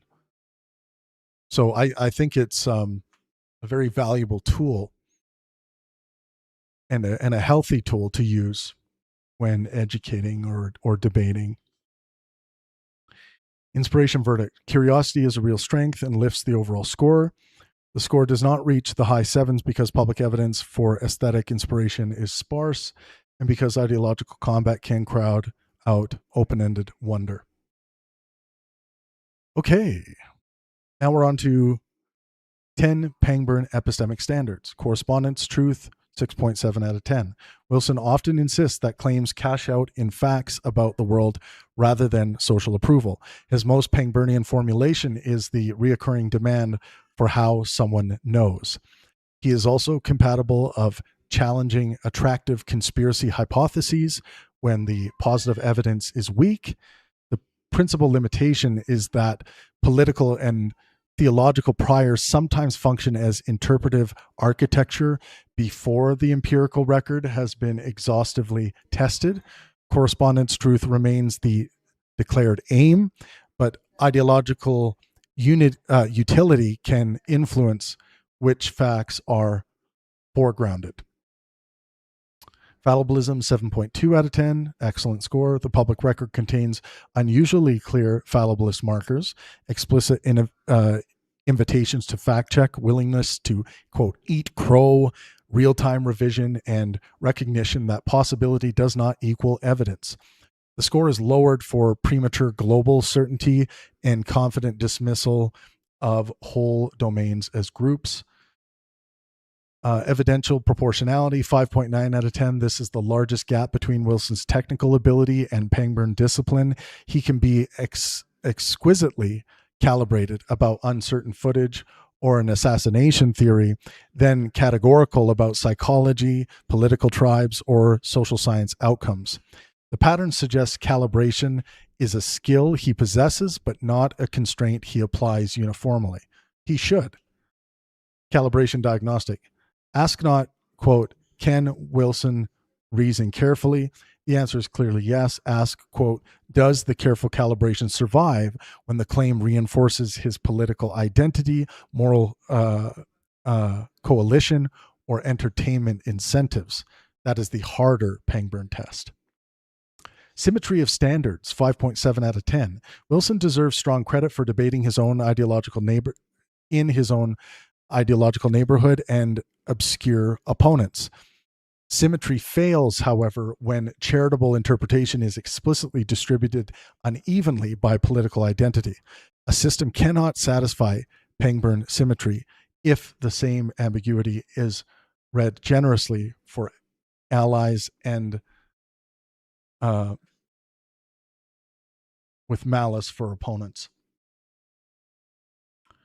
Source fidelity, 5.8 out of 10. When Wilson is examining a concrete record, he often asks exactly what a text, video, or claim says. The weakness emerges in broad empirical claims that lack source transparency in the moment. The fundraising audit that we did earlier today shows how a mostly accurate narrative can still overstate motives or institutional uniqueness when the source record does not entail the stronger wording. Atomism, his strongest category, 8.5 out of 10.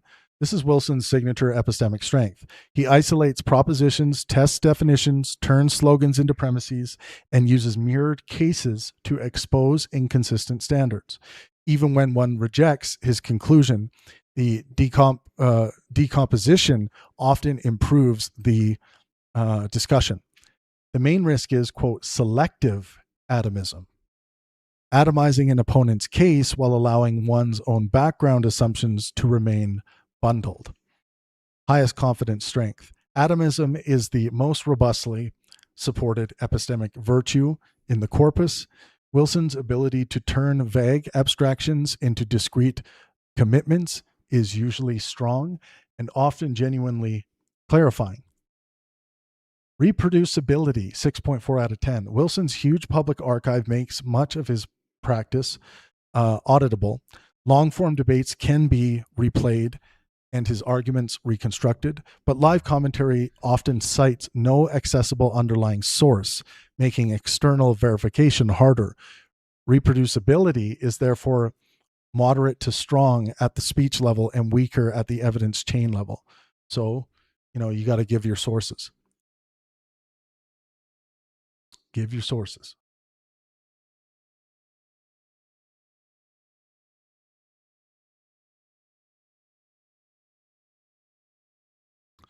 Adversarial self-critique, 7.8 out of 10. The strongest behavioral evidence is exposure. Wilson repeatedly takes difficult debates, including against other Christians and right-wing figures. He also praises reflexive skepticism. This is not identical to changing his mind, but it is a serious anti-echo chamber practice. The remaining limitation is that worldview-level premises can receive less explicit adversarial testing than opponent premises. Uncertainty preservation, 6.8 out of 10. The live video example and parts of the Charlie Kirk discussion are excellent. Unclear stays unclear, possibility stays possibility, and missing context matters. The score is reduced because other domains are compressed into categorical rhetoric, demonstrating that uncertainty preservation is situational rather than universal. Correction priority, 7.4 out of 10. Wilson publicly signals willingness to correct and occasionally corrects in real time. That is meaningful. A search did not locate a systematic public correction log comparable to the Pangburn standard, so the score stops short of exceptional. The most convincing upgrade path would be routine publication of claim corrections and source updates after high-profile factual disputes. What do we have next here? We have deep case studies here next.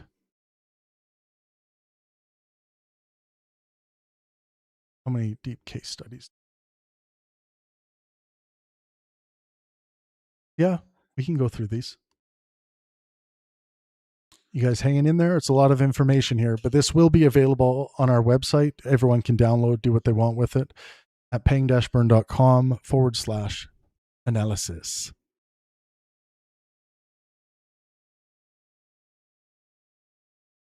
We don't have to go through all of these.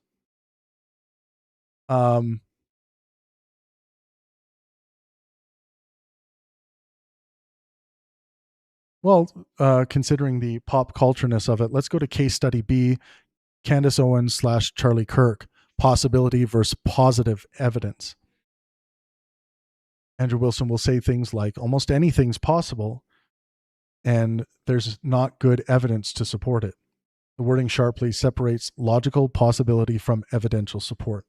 This is one of Wilson's strongest epistemic moments because conspiracy disputes often collapse the distinction between not impossible and probable or plausible. Wilson explicitly keeps them separate. He also criticizes anomaly accumulation without positive evidence and stresses that traumatic eyewitnesses can misremember sequence and detail. Those are sound forensic cautions. The version 2.1 fundraiser audit that we did earlier today provides a useful counter case from the same dispute. Wilson's own fundraising recap was mostly accurate, but it described Atlas as having eventually reached $150,000, even though a later $200,000 offer stage apparently predated the video. It also made motive and institutional claims that were unsupported or overstated. The lesson is not hypocrisy, it is calibration variance. He can demand extraordinary care from Owens while compressing his own advocacy narrative under time/interest pressure. Let's look at, case D, psychology, skepticism with a valid core, categorical overreach. He says, I don't even consider it a science with regards to psychology. Wilson's skepticism is not fabricated from nothing. Psychology has endured a major reproducibility crisis, questionable research practices, measurement problems, publication bias concerns, and ongoing disputes about replication methodology. The Open Science Calibration's large replication effort became a landmark precisely because a substantial fraction of studied effects did not reproduce under common criteria, while later methodological critics argued that simplistic, quote, only X% replicated narratives can themselves overstate what the project establishes. But the existence of a replication crisis does not entail that psychology is not a science. Psychology contains experimental, observational, longitudinal, psychometric, neurocognitive, clinical, and meta-analytic research programs using explicit hypotheses, data, statistical methods, peer review, replication, pre-registration, registered reports, and transparency standards. APA's open science infrastructure explicitly promotes reproducibility and methodological rigor. The publication-safe Pangburn verdict is therefore false, categorically overstated, if the claim is read literally as a field-wide classification. A better Wilson-compatible version would be Important areas of psychology have serious reproducibility, measurement, and incentive problems, so confidence should depend heavily on design quality, replication, and method. That correction preserves the strongest skeptical insight while removing the false totalization. Epistemic lesson: a field can contain weak science, failed science, contested methods, and excellent science simultaneously. Atomize the field before judging it. So Andrew Wilson just has to take that atomization lens that he uses so strongly and focus it on this particular issue. Let's look at case study E, metaethics, Wilson's best philosophical pressure point and its compression risk. Wilson's debates repeatedly ask an opponent to account for why a moral standard binds anyone rather than merely expressing preference. That's a fine thing to demand. This is a legitimate and important metaethical question. Non-cognitivism, error theory, constructivism, naturalist realism, and non-naturalist realism give different accounts of moral language, reasons, truth, and normativity. A secular humanist who merely says, quote, human flourishing matters because I say so, has not solved the metaethical challenge. The risk is overcompression. Anti-realism or non-cognitivism does not automatically imply the absence of norms, reasons, consistency, constraints, or action-guiding standards. Norm expressivist theories explicitly analyze moral judgments through acceptance of systems of norms, while constructivist approaches attempt to ground normative authority in procedures of practical reasons or agency rather than stance-independent moral facts. Accordingly, Wilson is strongest when he asks, quote, what grounds the norm and why should another agent accept it? He is weaker when the argument becomes, you are not a realist / theist, therefore you have no ethics. The former is a deep philosophical challenge. The latter is a category compression that bypasses major literatures in metaethics. So yeah, if the question is from Andrew, what grounds the norm and why should another agent accept it? Well, I would argue to him with regards to my moral well-beingism that Andrew presupposes that health is preferential to sickness. Even if he won't admit it, he presupposes it. And then we would ask the question, okay, if health is preferential to sickness and we agree that we should move towards preferential things, then where would we go to best master human health, physical, mental, and social health? Where would we go? The biological sciences, medical science. And that's how we get to why science as a way of knowing is actually a good thing, a good way of knowing. So I'm not sure if Andrew's had conversations with philosophers like who can lay all this stuff out academically.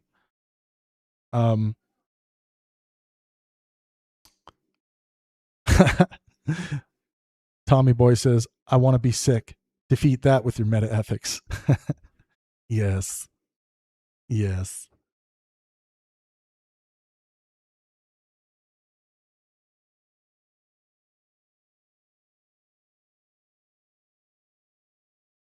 Someone says, what does that mean, atomize the field? That means, from an epistemic perspective, you're going to take an issue and break it down to its parts and examine those parts, how it's actually functioning.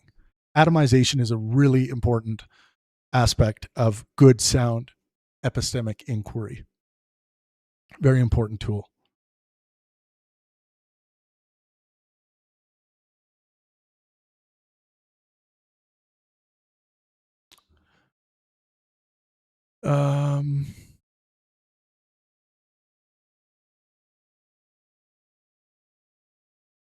Okay, that's the women's suffrage one, same-sex marriage, maternal mortality.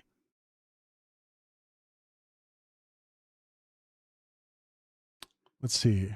Outgroup hatred. we've been through all these, but again, people will have access to this. You'll be able to freeze frame and find this on this video here or on our website. This document will be available soon after I am no longer live on YouTube. So there's a direct quotation ledger provided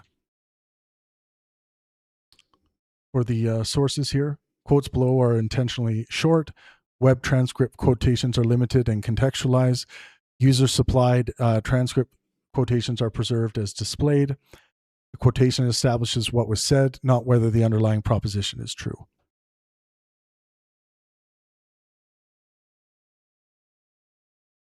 So the next version 2, because I always like to do a version 2 of these, so we get the first version to go through together, and then we try to see where we can make some upgrades in order to influence accuracy. We will probably expand the quote ledger.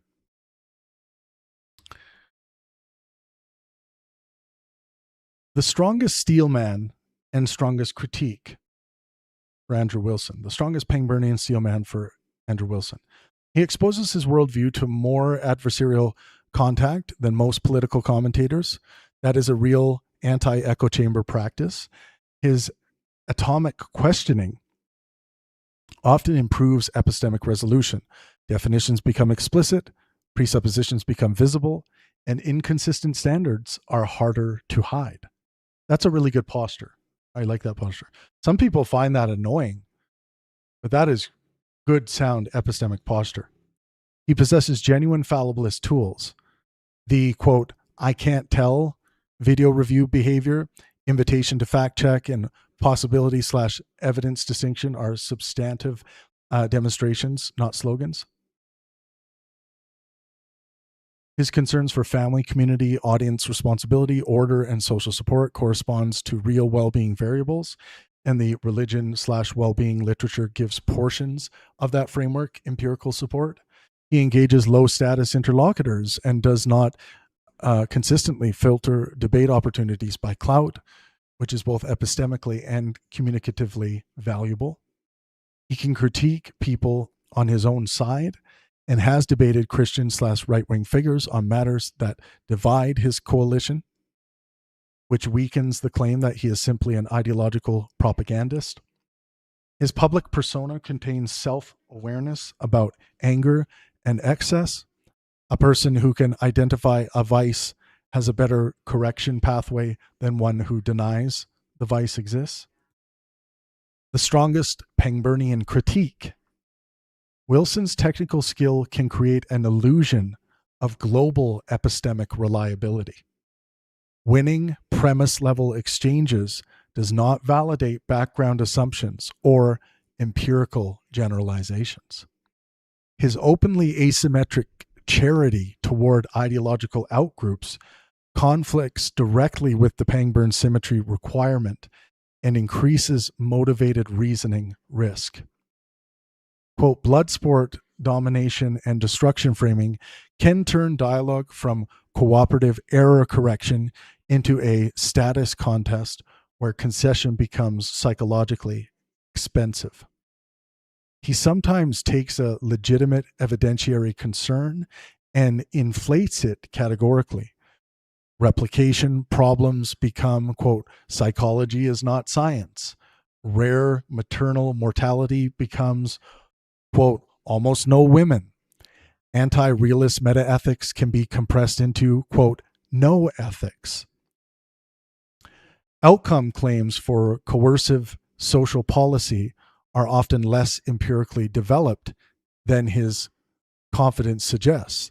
The same-sex marriage and suffrage literatures provide serious counter-evidence his prescriptions must confront. The attention economy rewards the most humiliating 5 minutes of a 6-hour debate. Wilson knows this economy exists and participates in formats that exploit it. The incentives therefore deserve explicit epistemic compensation. One of those platforms that I think exploits it would be the Whatever podcast. That would be an example of that. His corrections are visible but ad hoc. A systematic claim/correction ledger would materially improve reproducibility and correction priority. Synthesis. The Steelman and critique are simultaneously true. The fairest conclusion is neither, quote, Andrew Wilson is an epistemic fraud, nor Andrew Wilson is a model truth seeker. He is a high-capacity adversarial reasoner whose strongest truth-tracking practices are real and whose greatest liabilities are also real.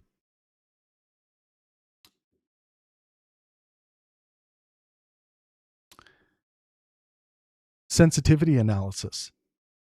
How the scores move. If debate adversarialism is treated as mostly style, if one assigns little ethical weight to aggressive style, so long as factual claims remain testable, communication could rise from 5.9 to roughly 6.6 and patience from 6.4 to roughly 6.8. The overall virtue score would rise by only a few tenths because well-being and evidential proportionality concerns remain.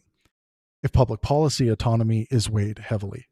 If autonomy equals civil status and minority protections receive high weight within well-being, Wilson's restrictions on same-sex marriage and universal franchise would push the well-being score toward the high 4s or low 5s, unless he provides strong comparative outcome evidence for his alternative institutions.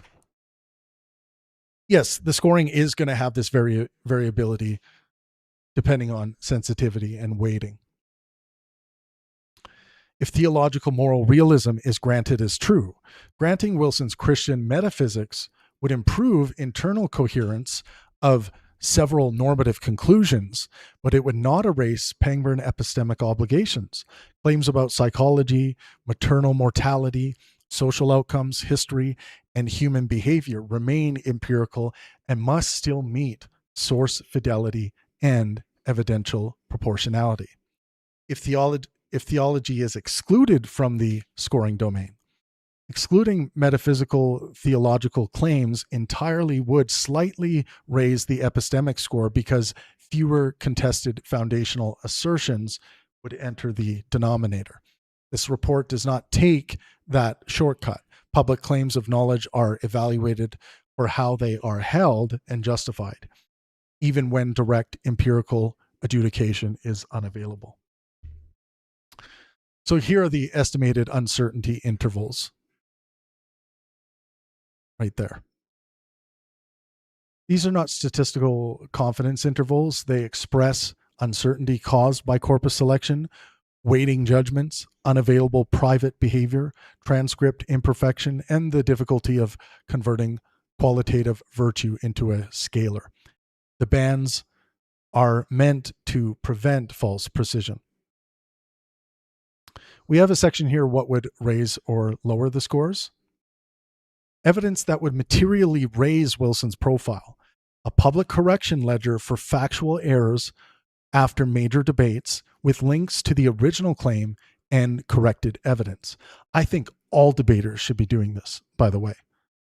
A public correction ledger on your website, somewhere. Maybe you do a briefing after each debate. You know, I was factually wrong about this thing, and here's the updated and corrected evidence. It's very Bayesian. When we identify new evidence that changes our mind, we shouldn't only do the Bayesian thing and be open to update based on that updated evidence, but we should publicize that as public figures. I think that's a very healthy thing to be doing. Routine source packets for empirical claims made in prepared debates, especially social science and quantitative claims. Consistent charitable restatement of an opponent's case before attack, applied equally to left, right, religious, and secular opponents. So this is cleaning up that asymmetry issue. Explicit post-debate identification of the strongest argument against his own positions and whether it changed his confidence. clear separation on the crucible between entertainment packaging and evidentiary claims, including corrections to misleading titles/clips. Empirical confrontation with outcome literature that cuts against preferred policies rather than reliance on first principle moral confidence. More public engagement with art, science, and aesthetic natural inspiration beyond the adversarial political frame. Evidence that would materially lower Wilson's profile. Documented refusal to correct clear factual errors after direct primary source contradiction. Repeated selective editing that materially changes an opponent's meaning. Use of weaker burdens for allies than opponents in structurally identical evidentiary disputes. Recurrent presentation of allegations as established facts after being shown the legal/evidentiary distinction. Financial or source provenance claims shown by authenticated records to be knowingly false. No such finding is made in this report. Patterned retaliation against good faith critics for supplying disconfirming evidence. Explicit admission that factual accuracy is subordinate to political victory or audience mobilization. So those would be things that would be evidence that would materially lower Wilson's profile. So if you see instances of that, those are bad things, wrongful things. Correction trigger. The profile is revision ready, a major new debate, authenticated correction record, new financial documentation with regards to what we adjudicated earlier today, the Candace Owens upcoming debate, or a systematic corpus of Wilson's source notes could legitimately move several scores. Pangburn recommendations for Wilson's own method. These are not instructions about which political inclusions Wilson should hold. They are method level changes that would preserve his strongest abilities while reducing the recurrent errors identified above. Number one, preserve the cross-exam, add a steelman lock. Before attacking a claim, summarize the strongest version in language the opponent accepts, then atomize. This keeps his best skill while reducing asymmetric charity. Use an evidence ladder in live debates. Label claims as observed, strongly supported, plausible, possible, speculative. Wilson already does this in some forensic discussions. Applying it everywhere would sharply improve proportionality. Publish prepared source packets. For scheduled debates, release a post-show source sheet keyed to major statistics and historical claims. This would convert rhetorical reproducibility into evidentiary reproducibility. Separate field criticism from field abolition. Say which subfield, method, population, instrument, or evidence class is weak. Avoid, quote, psychology is not a science. Psychology is not science type totalizations, unless the definition burden is actually met. Treat allies as hostile witnesses and opponents as fallible humans. The first part protects against tribal bias. The second protects against enemy modeling. This is Pangburn's symmetry in operational form. Build a correction ritual. A 5-minute "what I got wrong last week" segment would make correction socially rewarded rather than reputationally costly. Everyone should be doing this. Build a correction ritual. A 5-minute "what I got wrong last week" segment would make correction socially rewarded rather than reputationally costly.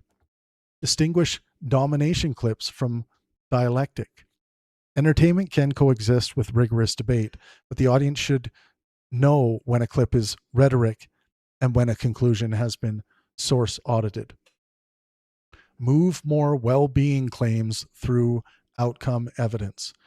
When advocating law, specify expected physical, mental, and social physical, mental, social, autonomy, and instructional consequences, then identify what evidence would make the policy look worse. Final integrated verdict. We've made it this far. A few of you are still with me.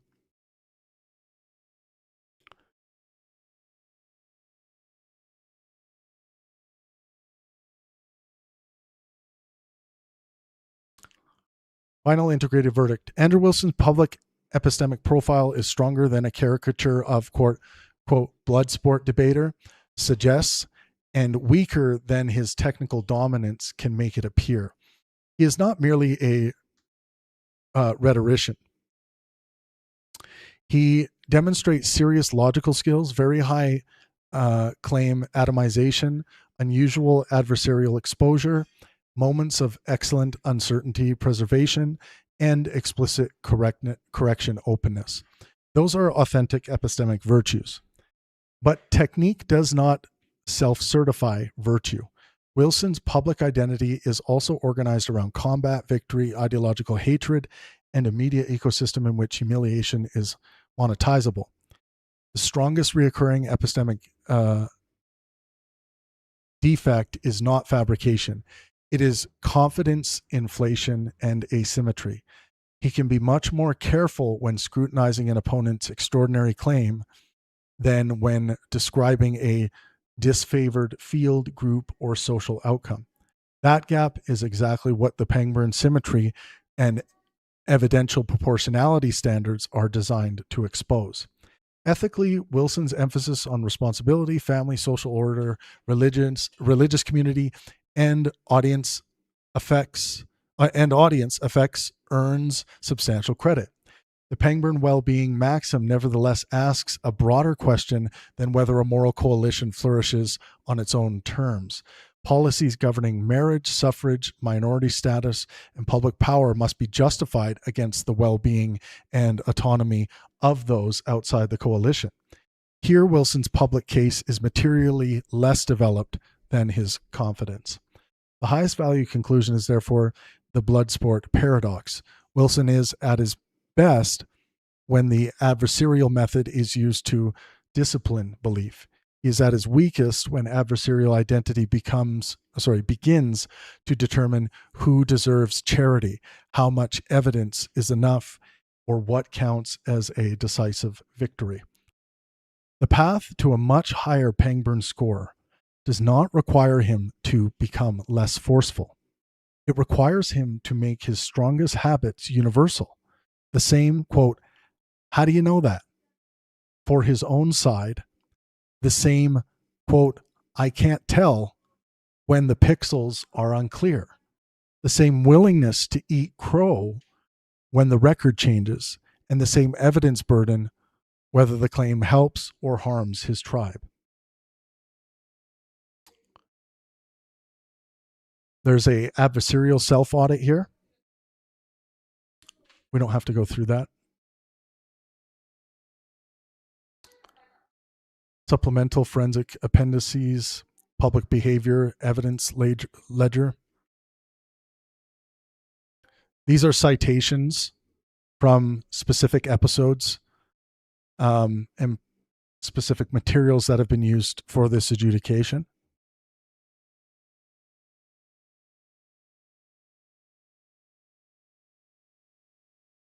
There's a threat model audit. The forensic fact-checking standard identifies reoccurring ways LLMs and human fact-checkers fail.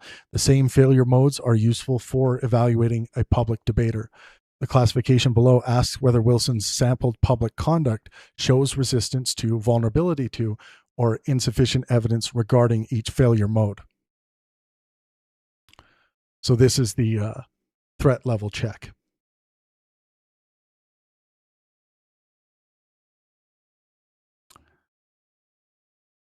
Ethical worldview architecture.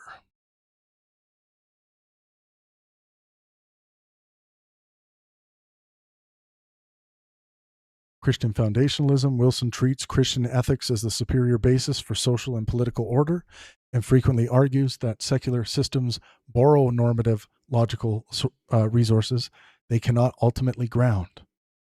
Well, Andrew Wilson's adherence and preference for Christianity is born of his sentiments, the same way that my preference for moral well-beingism is born of my preferences. And our preferences are governed by our sentiments, our feelings. We're operating on the same cognitive structure. That's what the data shows. That's what our best cognitive science modeling shows, is that Andrew the Christian and Travis the atheist or moral well-beingist are operating under that same cognitive architecture. Our feelings are doing our value sorting. The reason why Andrew continues to be a Christian based on our best cognitive science modeling is because he feels, or still feels, that the Christian propositions are correct or good or righteous. Tomorrow he might feel differently. And I'm under that same governance. This is what Humean sentimentalism tells us, which is completely consistent with modern day cognitive science.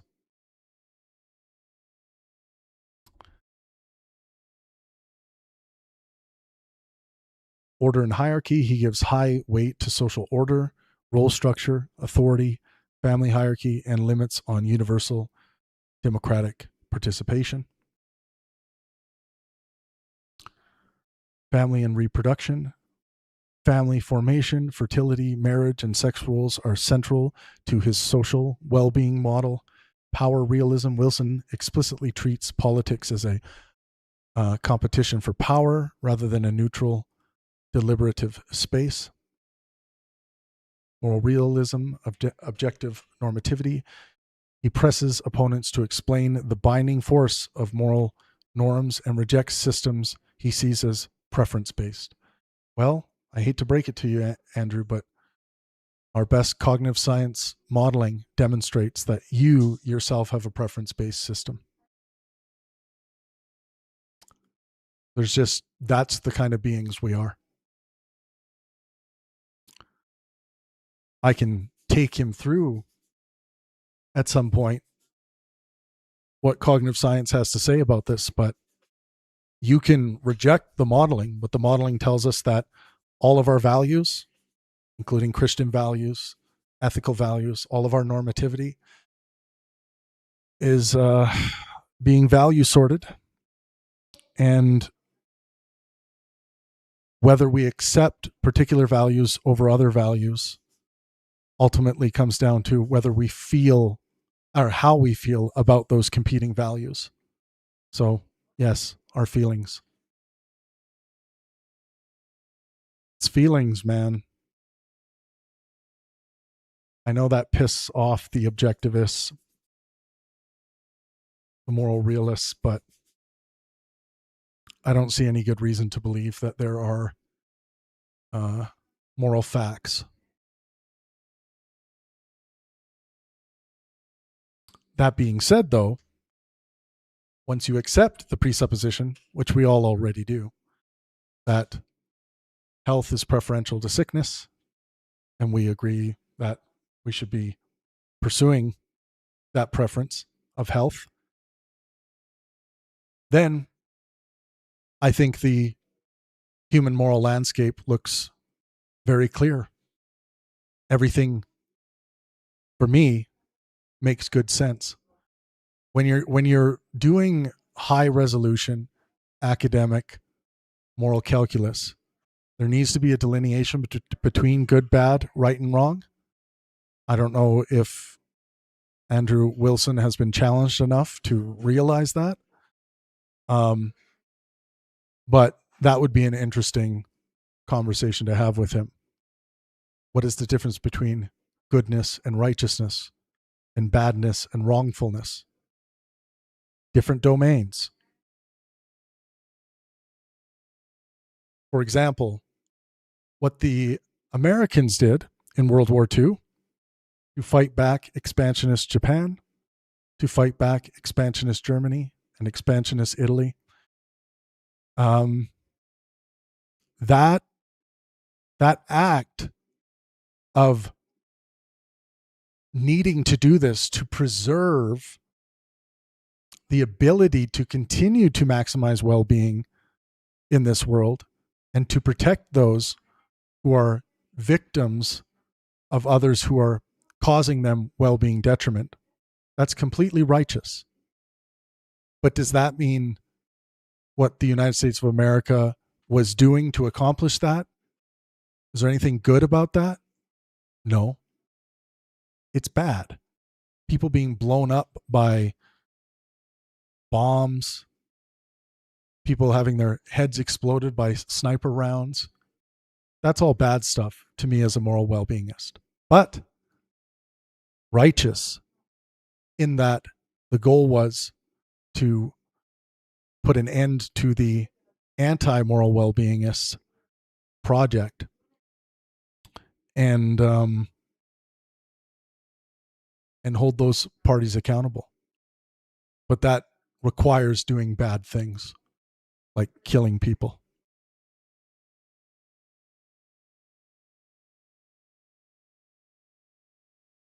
Someone said, all of those are subjective. Yeah. All of this, that's what the reality is telling us by way of cognitive science. It's all subjective. Yes. Born of the subject.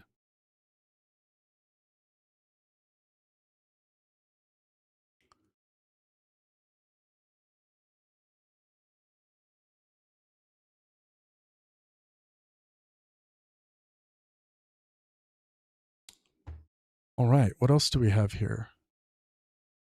Context by context performance matrix.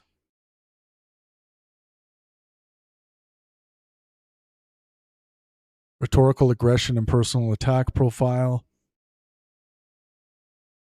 What I'm going to do for version 2 is to basically double the specific examples given in this version. So we even have a larger sample size. Empirical stress test ledger. And then eventually we get to the source register here. So those of you who are going to download this from our website want to take a closer look at it. I'm going to be upgrading this to version 2, which will have even more examples. So we'll see how that affects the scoring. But yeah, that was Andrew Wilson, Ethics, Virtue, and Epistemic Standards. And then when we go back to these key issues like Christian political dominance / governance, I think that's a bad thing to be promoting. The uniting thing, the thing that matters most, is human well-being outcomes.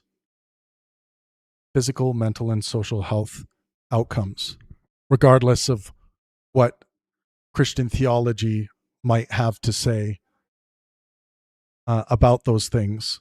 What matters most at the end of the day are the measurable physical, mental, and social health outcomes. This is why moral well-beingism, conceptualized in the way that I conceptualize it and the way I use it, is so dominant, because there are facts about physical, mental, and social health. The facts that we have discovered by way of medical science, like what particular medicines work on what particular diseases, the best ways to treat broken arms, these kinds of things. So once you accept well-being, physical, mental, and social health as your fundamental moral metric, then you can be completely objective to that moral metric. Strive to be. It's not going to be a perfect process. You don't have perfect access to the facts or information all the time. But at least you have a school that is in medical science and biology that is working to refine and continue to master physical, mental, and social health and the facts related to those things for human beings. Restricting universal suffrage. Yeah. This idea that I've never seen a great reason why women should be able to vote. Well, they want to vote because they want to. That should be reason good enough. They want to contribute. Why shouldn't they be able to vote? Is there anything you can point to that demonstrates, detriments to society based on your standards?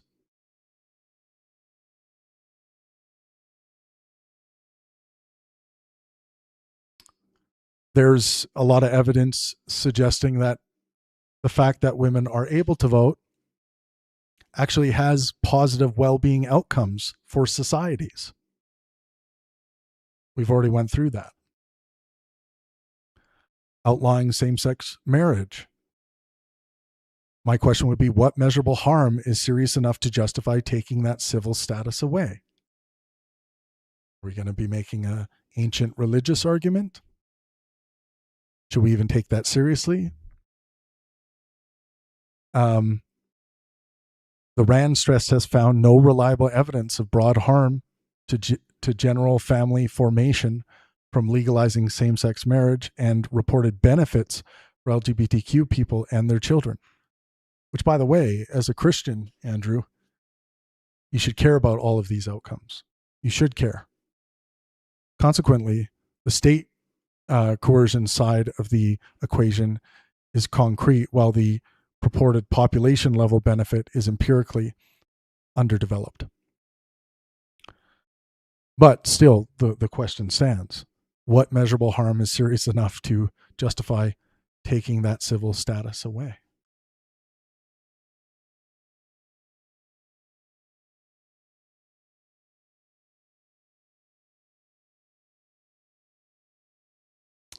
And yeah, and this idea of hate, right? Seems like you understand that this hatefulness towards people who hold ideas that you detest, seems like you understand it's bad or wrongful or both, but you're not able to overcome it. Why do you have that weakness? That is a weakness in you if you can't cause yourself to be rational to your purposes. So how do we fix that weakness? Well, if you're going to continue calling yourself a Christian, maybe you want to look into your theology as to how you're going to make yourself a better man, more rational man to the Christian purposes. There.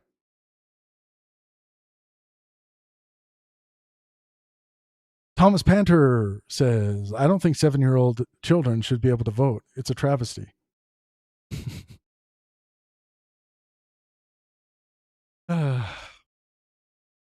All right. Well, thank you, everyone. That's the whole breakdown of Andrew Wilson. I feel like I have a higher resolution picture by way of this report of Andrew Wilson.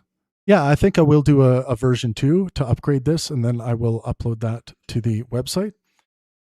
Whenever I have this questionable image of someone in my mind, that probably includes a fair amount of either negativity or positivity bias when it comes to the general picture you have of an individual.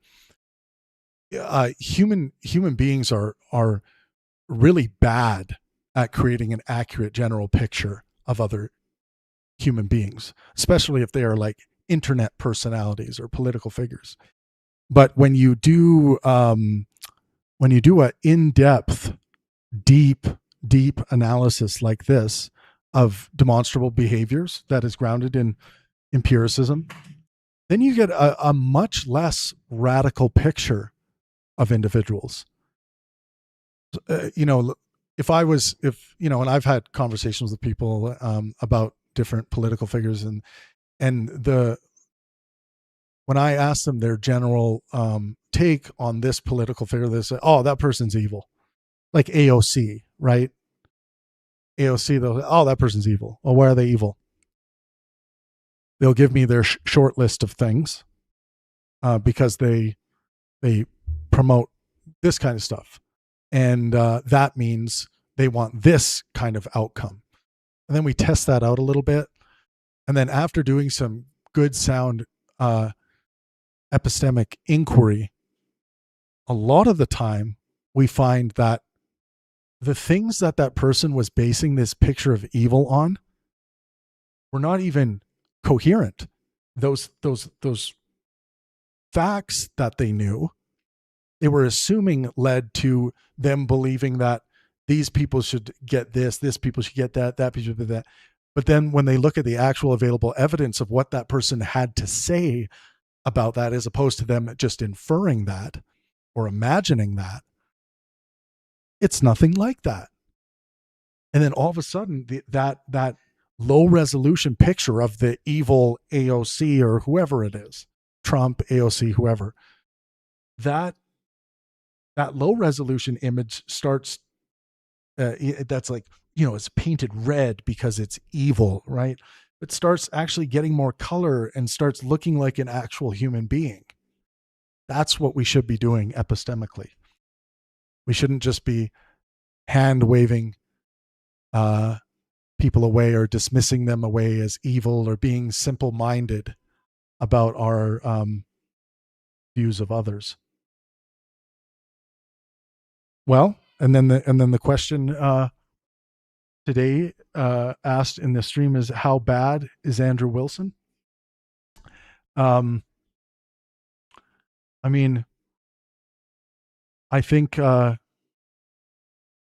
he's got some bad epistemic habits. I think he believes I think he has some bad ethical takes that I've outlined here today. Do I think he could raise himself to the level, for an evening and put together a good faith, helpful effort on the Pangburn stage, given the right circumstances and the right debate partner? I think he probably could. I mean, Destiny is an example of someone who I think transcended a lot of bad habits when he started coming on the Pangburn stage. If you look at Destiny's performances on the Pangburn stage, they are highly good faith, helpful performances. So maybe Andrew Wilson could do the same. That is one ticket I have thrown out there. Destiny versus Andrew Wilson as a potential future debate. So we'll see. Maybe we'll be able to make that happen.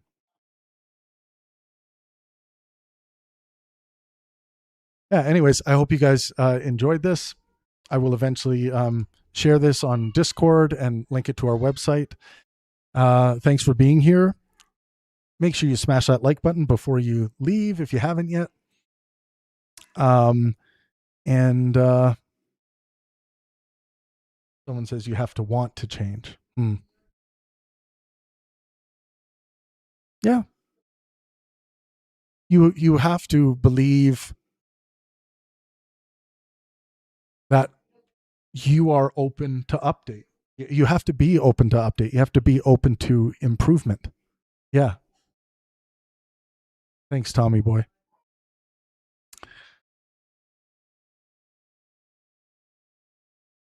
Well, this was close to 3 hours, and I feel like I have a much clearer picture of Andrew Wilson. And, ethically, I think it's quite clear. Andrew Wilson wants to call himself a Christian. Is he a Christian in the way that Jesus would approve of? I don't think so. He's got to lean into Jesus, or even better, become a moral well-beingist like Uncle Trav. All right. Thanks, everyone. It's time to go kiss my newborn baby. I love you all, and please make sure you're out there maximizing well-being for yourself and those around you. Good night.